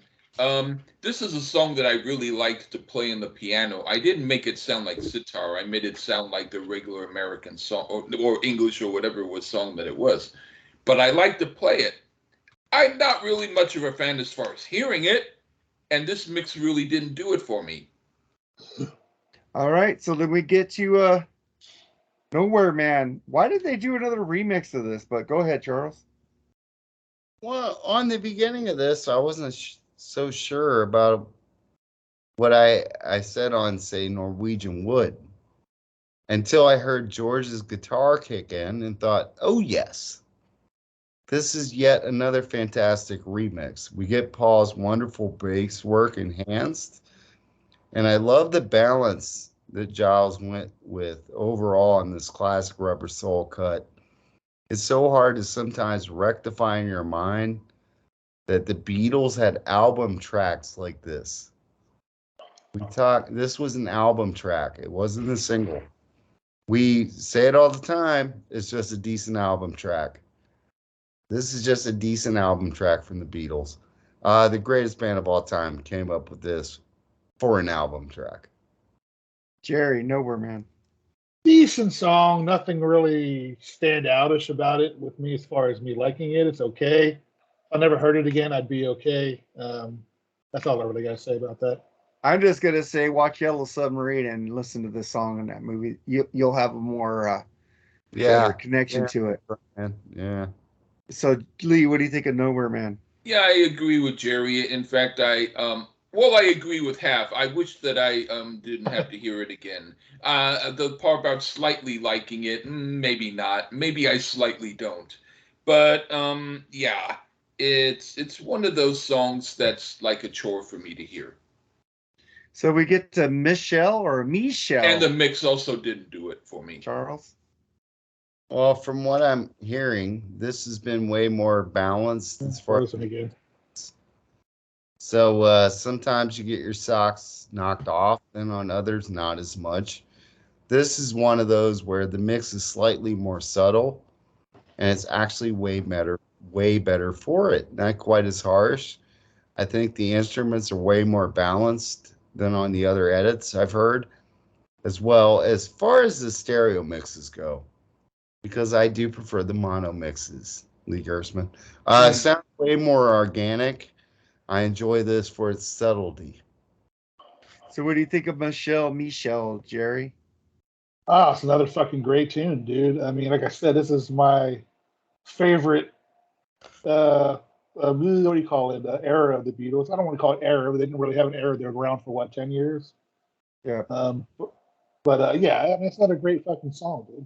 They had so many errors within that 10 years, though. Fucking weird. It's like Rush took 10 years to get enough. I prefer the long-haired, stony Beatles than the mop heads. So I like all. But what do you think about it, Lee? Yeah, I used to like playing this song on the piano. It's well done.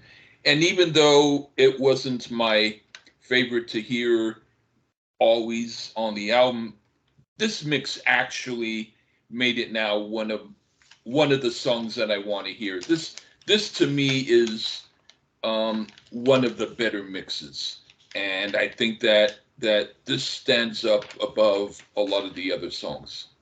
I agree with you, Lee. I agree with you, Lee, on that. I love the mix of this. It's a beautiful song. Killer. And then we get to In My Life. Charles? Yeah. Giles went in a similar vein here with balancing the sound. Way better than the original stereo mix. So go listen to that and listen to this. You used to get the guitars on the left, voices and the other instruments on the right, that type of thing. But on this, we get a wonderful balance of the board, which again, it makes it feel way more organic sounding. And it's my second favorite Beatles song of all time. We won't cover my first because it was not remixed for 2023. I didn't think it could be improved upon from the original, but I stand I corrected. just put it over there. So what do you think about it? You should put Yeah, it over there, Jerry. Okay, fuck it. I wasn't done, but go Oh, ahead. you weren't done? Oh, okay, my bad. Of course, fans of the mono mixes may disagree, but I think this is Yeah. absolutely wonderful. I really enjoy Giles Martin seems to have taken. He took the time, unlike on this episode, to not just crank up the volume and bass, actually do what it needs to just make the song sound better. Okay. Trying to. Jerry, where should you put it over there for? But I'll go next since you're Yeah, talking I'm to gonna somebody. I'm gonna miss the next couple songs. Sorry. Oh, In My Life, man. This is a fucking great fucking track. I like it. Fucking great, amazing track. And it's one of my top 5 also. I fucking love it. It's one of the best Beatles songs of all time. John is so cleared up on this fucking song. And the background has no hiss to it anymore. I fucking love it. So then we get to If You Needed Someone, which Lee picked. Shit about In My Life. Oh, You Jerry. really don't want to hear my opinion because go ahead, I think Lee. it's probably Yeah, one of the all right. worst All songs right. All that right. Go they've ahead, done, Lee. and I don't like the mix. All right. All right. So then we get to If You Needed Somebody, which Lee picked on the Freeform Rock podcast.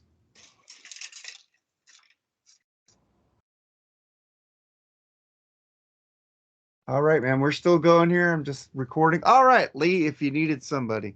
All right, what do you think first, Charles? It's an add-on from the original Red album, which not sure if they needed to do this, as the original Red album was so Rubber Soul heavy to begin with. But I'm not going to complain personally, as I love that album, and George is my least favorite Beatle. That doesn't mean I actually absolutely despise him, but it's just that he rules a little bit less more than the other three. I do enjoy this song, though. I think I would have preferred Think for Yourself over this more than this one, but it's a pretty good mix. Again, it's a balance of the instruments. About in the same vein as the majority of the Rubber Soul mixes so far. The harmonies from Paul and John and backing vocals are a thing to marvel at. Great mix, but I would have preferred Think for Yourself. All right, now I can go next. Go for it.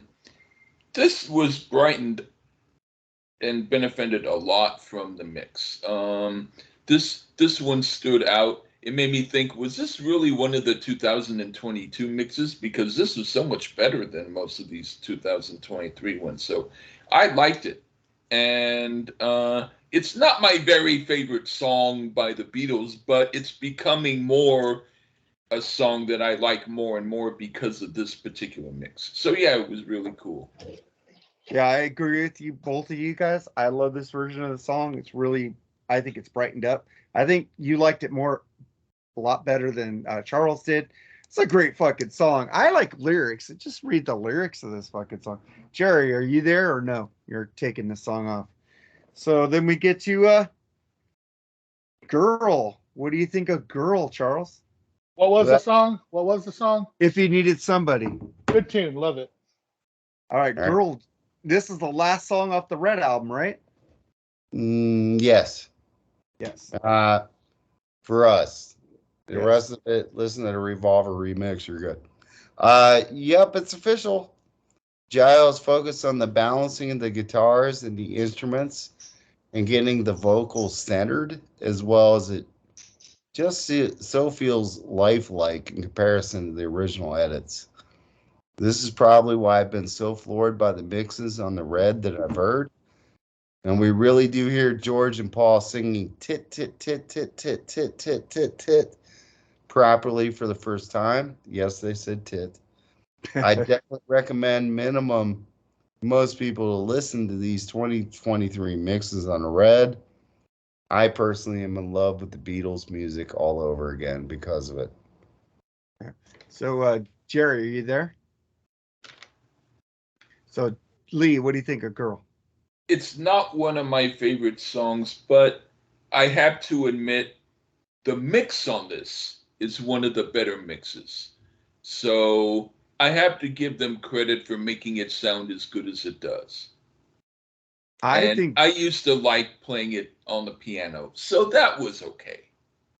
I like the way you could hear John's phrases a little bit clearer, his phrasings on this song, and your girl, shh, it's like it's so fucking clear. It's like they could have recorded this shit today. It's just like Giles Martin is a fucking genius. Jerry, are you there for Girl, or we go into the Blue album?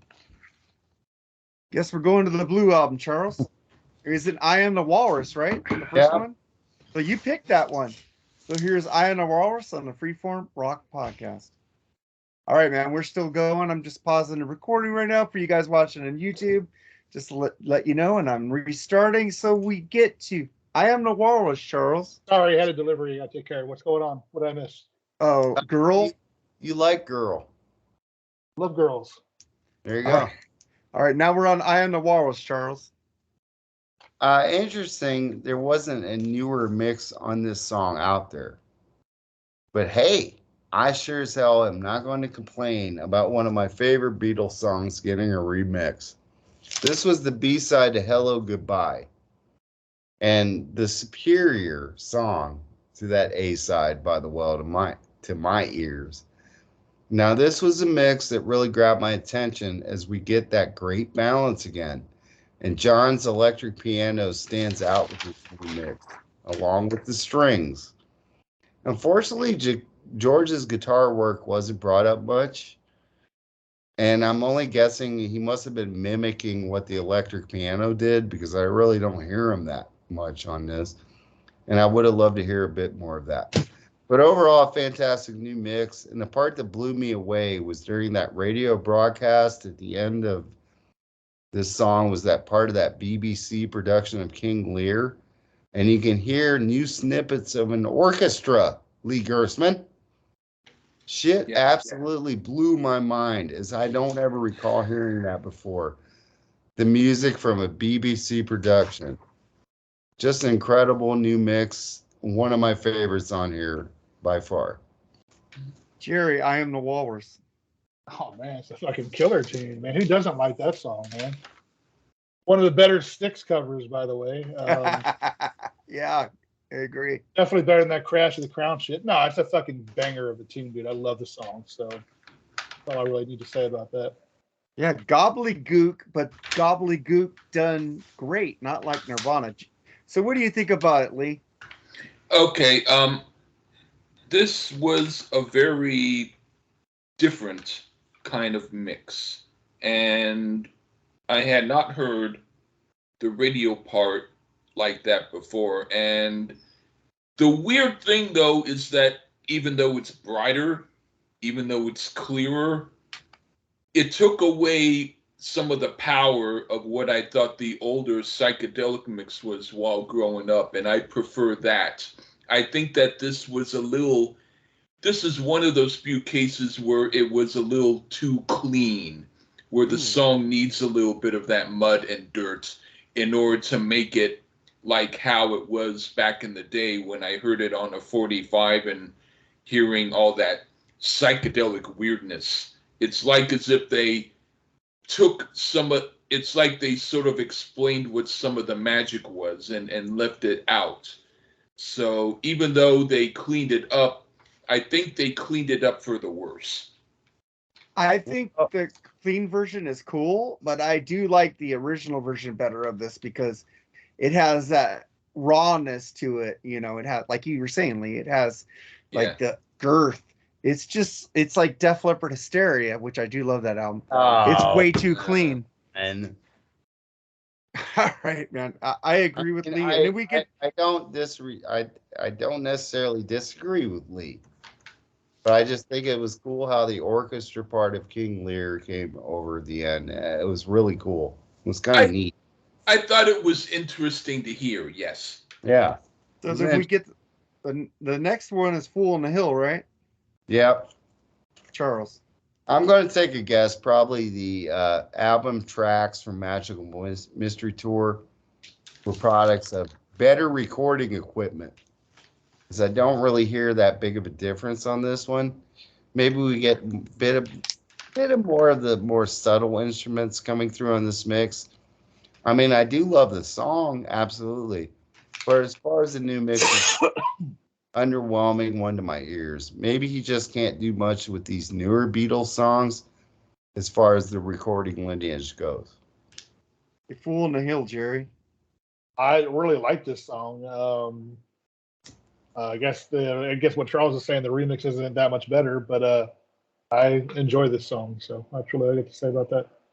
I agree with you. The remix is pretty cool, but it's not much difference. I agree with Charles on that because we both heard it. Lee, what do you think about it? I don't like the song. I don't like the remix. Do you like taters? I guess. Good taters. Charles, what do you think of Magical Mystery Tour? Okay, what I said about Fool on the Hill, never mind. Man, this one really benefited from the Giles Martin touch. Whomever is playing that boogie woogie guitar part, that man, they're bringing it on this mix, and we can actually hear it better than we've ever heard it before. One of the more underrated Beatles songs, and Giles made it one that should be a standout. And this mix flat out rocks. I love it even more now in this mix. Jerry, Magical Mystery Tour. Fucking another legendary tune, man. I mean, what the fuck more can I say? Great tune. I like it. All right, I love it. The fucking harmonies are brought up to fucking the top. It's just fucking orgasmic fucking kind of song to listen to, especially when you smoke some weed. It's fucking killer. Lee, what do you think about it? I actually don't love this song. I think it's okay, but it never really did anything for me, and this mix didn't really do it for me either. All right, so we get to Revolution, Charles. I have to admit, this was the first one I went to. And there's a reason. And that reason would be that Lennon always hated the stereo mix. And I agree with him. The mono mix was always better than the stereo mix. It is as it always sounded weak and gutted from the original mono. Well, I'm happy to say, Giles Martin, mission accomplished here. But to be fair, Martin had a great stereo version on the Beatles' Love Mashup compilation. And I'm pretty sure he cleaned that up. And we get a pure stereo version here that flat out rocks. As it should be, being one of the best hard rock songs the Beatles ever came up with. And yes, it was a B-side. Unbelievable. If this mix would have sucked, I don't know if I'd have checked out the rest, but it did not suck. It ruled. Jerry, Revolution. Now, this is one song I gotta admit I'm kind of getting a good boner to listen to the remix, in the future. So I'll probably be the first one to listen to as well because I love this song. It's one of my favorites by him. It's heavy, it's nasty. There's riff. I mean, the guitar, just the whole song works, man. Killer tune, love it. All right, Revolution. I agree with you. This is my favorite version of the song. I don't like the White Album version of this at all, or number 9, which is an abortion of fucking all music. This version's great. What do you think about it, Lee? Okay. I do like this mix, and I love the song itself, this version, but I still do prefer the mono mix. I still prefer that older, muddier mix by some. But of the cleaned up mixes, this is one of the ones that were more successful to me. But I still prefer the original. All right, man. We're making good time on this. We're almost done. Hey Yeah. Bulldog, Charles. Well, this was an add-on to the Blue Album. The only track from the Yellow Submarine LP, added for and added for good reason. Fuck yeah. I mean, as this song has definitely grown in stature over the years, as it should. One of the best deep cuts in the Beatles catalog by far. This mix is along the same vein as the Rubber Soul tracks. I think it was a great balance. Not as flooring as here's Twist and Shout and some of those old classics cleaned up, but it was good. I'm actually torn on this version and the version on the Yellow Submarine soundtrack version, not the original. The version redone with one. Martin's dumb movie songs on it. Yeah, But I have the one you're talking about. Yeah. yeah, and it came back out in like 2000. This one is probably better balanced though, and a little less on the bass. And overall, it works. I enjoy it. Yeah, I had to pay rent and I sold a lot of DVDs because I bought the CD and the new DVD version of the movie, but I sold that because I needed to pay rent back then. But I fucking want that movie again. I love it. So many good memories. What do you think of Hey Bulldog, Jerry? Don't know it, to be honest with you. Don't know this You don't song. know dun dun dun dun dun dun dun dun dun dun. These dun, last few songs, I do not know. Well, I know one of them, but I don't know the I'm others. sending it to Dude, you now. you Don't would worry. love Hey Bulldog, Jerry. It's fucking hard rock metal genius. I'll send it to you right now. Don't worry about it. One of the greatest Beatles songs of all time. Go ahead, Lee. Yeah, I used to not think this song was great. I used to think that it was trying to be a good rocker and it kind of fell short a little bit. But this remix made me now like it, and it's now a really, really good song. So I consider this to be one of the better songs, and I consider this to be one of the better mixes. I agree with you. I have the Yellow Submarine soundtrack. This is one of my all-time favorite Beatles songs. It's just, if you listen to me, I like that piano, dun dun dun dun dun dun, that riff going with dun dun dun dun dun dun, and that fucking piano just going through that whole fucking song. I fucking love the remix of this.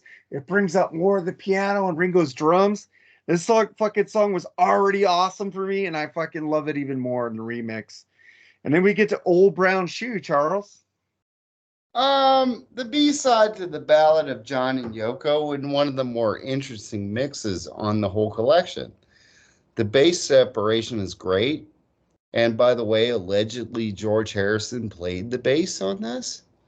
At least he said he did in a Cream magazine interview. And to my ears, the playing is really good. And I know he played bass from time to time on Beatles tracks. He could have maybe a little bit more because, in my opinion, a great bass line. Song has a bit of a ska feel to it. It's a good track, but interestingly, though, this seems to have an issue with the vocals at the end. It almost sounds like a mistake with the mix. I heard this echoey thing, and not sure why they couldn't have corrected that. A head scratcher to me, how it slid through like that again. All right, Old Brown Shoe, Jerry. Old Brown Shoe. I am a little more familiar with this song, not as much as, a little more than the last song. I don't remember liking it. Send this one to me too, if you can. I need to listen to it again, so I really don't have an opinion on it because I'm trying to put it in my head. I think I know what song it is. It's not a rememberable song. It's not one of my favorite Beatles songs, so. Okay. Yeah, it's not like listening to the Long and Winding Road, which isn't on this remix. Lee, what do you think about Old Brown Shoe? Oh, it's 200% better than the Long and Winding Road. Oh, I love this song, and the mix is fantastic.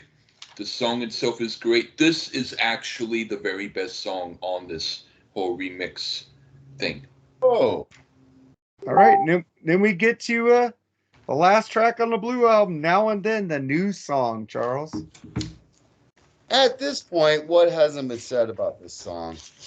At first, I would have said I'd rank it under Free as a Bird, but the new Three Toll songs, as I like to call this version of the band. Now I will say I actually like it more than Free as a Bird. And the great news is yes, a version of AI was used to make this song. And it points that, you know, not all AI is a bad thing. Like, look at Lee. Ask him. He loves his AI picture making. Yeah, he's have making me probably Johnny Cash pictures as a woman. Come on. 20,000. Hey, Oh. yeah, Those are freaky. And they got Johnny Cash singing Taylor Swift songs. And I love what they No, did. he made pictures of Johnny Cash with boobs. I love what they did with I this send them song. to Charles too. Yeah. Share the wealth. I heard a complaint is this song sounds like a Paul song now. And I say no, it sounds like a Lennon McCartney song now. I think it can ring up there with some of the best Beatles songs of all time, actually. That's how much I love it. And appropriate bookend to the career of the greatest band of all time, John, Paul, Ringo, and George. Thank you. All right. I agree with you, man. This song is just amazing. I liked it better than you when you first heard it. Yeah. So, I'm just gonna give myself credit. I never give myself credit on shit. Some people think I do, but I always let you guys go and give your opinions, and I disagree, or like you guys suck on Extreme, but that's okay. But Jerry, what do you think this bookend? Do you think there's gonna be another Beatles song, or that's it, Charles? Before we get into this, Should be Carnival of Light. Carnival Light, Yeah. and I'm gonna end it. Well, we No. got two more people to talk about this last song on the Blue Album. Jerry, Now and Then. I get it. If Led Zeppelin were to find some old tapes of John Bonham drumming, I would start whipping it out and jerking it. That's how much I would love it. I get it. And I think what Peter Jackson did here was really cool stuff.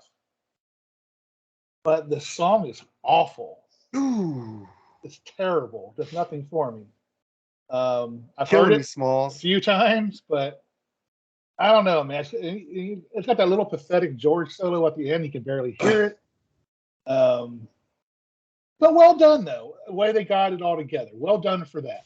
I'll give them that much. But the song does nothing for me. Oh, Lee. I am somewhat in the middle of what everyone is saying. I don't love the song. I think the production is great. I think that on this compilation, it at least matches the consistency of most of the remixes. So I think that it works in that context, but I still feel as though the Beatles broke up at the right time. And this song is sort of like a way to give people incentive to want to hear something else. But if they hadn't done anything and they didn't do this song, I wouldn't have cried over it. All right. I did enjoy the 12-minute documentary. I did enjoy all that stuff. So it's not a total, stinker for me in the whole thing in general. So, Well, like I always had to say, thank the Beatles for making rock and roll. There you go, man. Yeah. Rock and roll was dead. Thank you, welcome. Beatles. You're Thank you, welcome, Beatles. Black Sabbath. You're welcome, everybody else. You're welcome. well, Sam Hagar said he was offered the lead singer job of the Beatles. Come on, man. I didn't even bring him up. Yeah. All right, man. But I did see Slaughter live, and that drummer in Slaughter is killer. I've got to find out who the fuck that drummer is. Lost God Elias? damn. No, it's not Bloss. It's some other guy, dude. He was like on okay. top of those drums, just pounding them like Keith Moon, dude. I was like, fuck. Yeah, I'm sure. But overall, outside of Lee, he's with Team Charles and not wanting to buy new shit. Would people, you think, would it be worth them buying this? Mark, what do you think? I do. I if I had $60, I'd be buying it right now. I don't have the money right now. trying to I save don't money like up. how the new tracks are on the third disc of the vinyl. I would recommend people buying the CD. It would Oh, be the track if you want list. to pay $145 for 4 vinyls, go for it. Or I- 8 I- vinyls, yeah. I just think that it's the proper track listing that Mark didn't have, even though he heard it on. Well, I Amazon fixed it. Music, You corrected me, and I went to the digital track list. So there you go. I actually thought that if we had spent these last few hours getting angry and arguing about that, I would have had a lot more fun. Well, But I we're did have fun while you did it for the time that you did it. Well, this album's over. Just give me the MVP VIP of the Beatles, Charles. MVP is John Lennon. Least valuable is George Harrison. Jerry. Seriously, you're going to ask me that question? George. And no, in all fairness, of course it's going to be John Lennon or Paul McCartney. I'll give it a tie. I mean, come on. But least valuable player in the fucking Beatles? Seriously? Come on. Ain't no such thing. Pete Best. Lee, what do you think, man? Of what? Who's the MVP and the least valuable player of the Beatles? Well, I like Paul McCartney the best, and I would have to say that I would only have to say Ringo is not my favorite, only because of the fact that musically he did some of the least interesting songs, and because I liked all of them as far as musicians, but I mean as far as songwriting, I would say Don't Pass Me By is a lot worse I than agree. If I Needed Someone.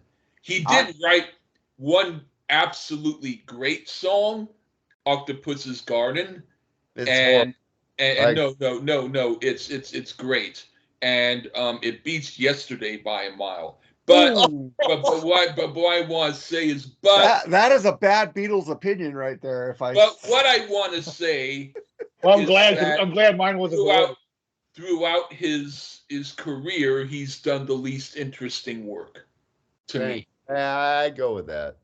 Yeah. But Ringo brought that new drum beat, so I can't never consider him the least valuable player.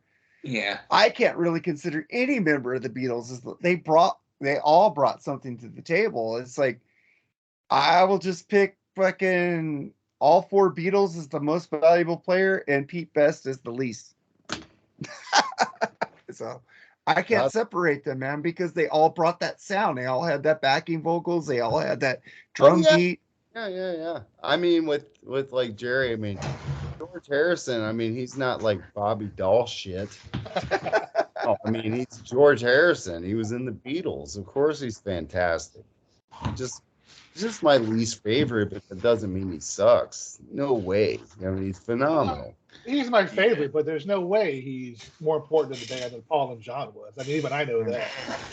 Yeah, but those vocals, man, that George brought and Ringo brought, like, added to the sound. Without those two, they wouldn't be the Beatles. We didn't cover it because it wasn't a 2023 remix, but something is the greatest ballad the Beatles ever did, and that was a George Harrison song. Yeah. Here Comes the Sun is amazing too, man. Just with and without, you could take the fuck off on it. Well, all right, man. Let's get to our tracks of the week, man. That was our review of the Red and the Blue 2023 remixes. Thanks to our veteran here, Charles. We thank you for your service, brother. You rule. Thank you all for doing it, even if Lee was irate. Yeah, and Jerry didn't know much of it, but it's that was cool. now. But I'm not. You know, Now I'm going to listen to I some know good a lot stuff. to Charles. So Yeah. I had to be on it, even though I don't know much. I apologize for my lack of knowledge on this album, but I had to do it. I'll be right back. Just for my boy Charles. I had to do it. Oh, I guess he'll go last on tracks of the week. Charles, you picked Bridge Over Troubled Waters by Simon and Garfunkel. Oh my God, what a song. And Lee left at the wrong time. I know he fucking loves it. So I'm going to hold that when he comes back. And I'm going to be like, what do you think of that, Lee? But what do you think of that song, Jerry? A fucking legendary tune. And I do not like Simon and Garfunkel, but I absolutely love that fucking song. Mark, what do you think of it? It's a fucking classic. I love Simon and Garfunkel. I love fucking Paul Simon solo. Not I sang that Garfunkel song. as much. I know Lee loves Art Garfunkel way better than Paul Simon. Well, Lee, what do you No. think? What You do you don't? think? I like him as a person better, but that's different. But Okay. Lee, what do you think of A Bridge Over Troubled Waters by Simon and Garfunkel? I grew up with it. I think that the song Bridge Over Troubled Waters is very cheesy. And I do I mean I can hear it, but I think that it overshadows the rest of the album and that people think of only that song. And if you take that song off of it and hear the rest of the album, it's a pretty good album. I am a rock rules. And that's not on there. But anyway, I know, but I'm saying they have better songs than that. Yeah, and then the very last song on the album, Song for the Asking, very understated, almost forgettable acoustic piece that nobody ever even pays attention to, but I played it on the piano. It's got like a Baroque classical quality, and I played it, and it's a great song, and someone needs to do a good version of it. Which, by the way, I think Lee and I reviewed that album on the Lee Gerstmann show. But no, anyway, you wanted to, and I but you wouldn't do it. Yeah. all right. No, I would. It's just that I think that I thought it would be too predictable. All right. Yeah, he's done that to me a lot. I get it. Then we get to Jerry, LA Woman, The Doors, man. Great track. Oh man, fucking the best Doors song ever, in my opinion, man. This song is a fucking total banger, man. Yeah. But go ahead. Well, yeah, I like Texas Radio and the Big Beat off that album the best. Okay, so fucking I love the riffs of it. I mean, it's some Krieger's best work. It's a whole band effort actually in that tune. Just to kind of light my fire. It's a complete fucking band work, in my opinion. Love it. Yeah. Great. And then I'll get to mine because Great Woman, Lee. Yeah. I'll get to mine, and I'm picking it off the 2023 remasters, and we already I think me and Charles slobbered over this, and so did Lee. Hey Bulldog, man, that is my track of the week because that song needs to be fucking played. Yeah, the version by Goofani, they're really good. I think you'd like it. Do I have? Yeah, yeah. With Gene Millington, Gene and June Millington, they rock, and it sounds really good. It's hard to cover the Beatles. It's not done. You'll like it. No, you'll like this version. It's on Beat Club. It's Fanny. They do it well. All right, well, go hear it. Let's get to your track, Lee. You picked Gary and the Pacemakers. Don't let the sun see you crying. Great song. I picked it because I wanted something that might sound like it might go along with this. All right, man. That is the podcast, man. Beatles Red and Blue 2023 remixes. Charles, any final thoughts, man? No, I mean, I'm just thankful the great Lee Gerstmann came on today. And yes, the last one like this, I will, but I got through it. Oh, Lord. I know I'll get something like... He was saying that to me for 6 years, but he lasted 6 years. There's an album that I want to do. I think I've already heard. That's fine. I'll get like 4 or 5 more at least. But just come on. Yeah, it's always a great honor. And thank you. Thank you. And Jerry, you haven't heard these proper remixes, but check them out. I think some of them you might enjoy. Some of you might like the original. I will say the American edits, Lee, had more reverb. Yes, I like that a lot better. The American edits did. But, yes. I love the Beatles, so, I mean, I could hear them remake them 90 million times, and I'll be in heaven. So, it doesn't matter. But thanks for everybody listening. Like, share, subscribe. Check out Lee Gerstmann's show. He loves the Grease 2 soundtrack. And on to you, Ron Taylor. Jerry, any final thoughts, man? Nah, I'm good, man. This is actually kind of fun, man. Like I said, I'm way out of my element here, but it was nice to hear all this info. And you thought this would go 5 hours. Well, I saw the song list and I'm like, holy shit! It's like what 30 songs? We're in normal time right now. We're good. Huh. So Lee, any final thoughts, man? How you hate being on here or whatever? No, actually, now that I didn't waste my alcohol on this, so now I get to drink and feel good. Yeah, and I'm coming out with more songs, and if people check out Lee Gerstmann on YouTube, you'll hear some cool stuff. So there you go. For once, I'm promoting my YouTube page. Finally. And then I would promote it if I could say your last name. No. Hold on. More importantly, the great Lee Gerstmann show. That ever since I've been the quote unquote B-side, what do you call him? Pete Best version of a Lee Gerstmann co-host. He's done way more reviews. Dude, I don't even get on. I've been on that show once or twice. I don't remember. That's because I drive Lee insane and say, why don't we do this one? That's I don't bug him because he snaps. I don't Yeah. bad. I don't fucking that bad. I'm not scared saying of him that sometimes. I'm not saying that I don't snap at Charles, but Yeah, Snap yeah. at me. but I don't do it on the air. Oh, you do it on the air on me. That's Oh. cool. Yeah, All you right. go off on me. I But gotta but balance it out. I gotta snap more on him now. you All need right, to I gotta snap. go, guys. All right, guys, let's get the Okay. fuck out of here. Thank you, guys. Check out the Beatles. The Beatles rule. Later, guys, and happy Veterans Day. There. Okay. Yeah. Later. Okay. Bye-bye. All right. Bye bye.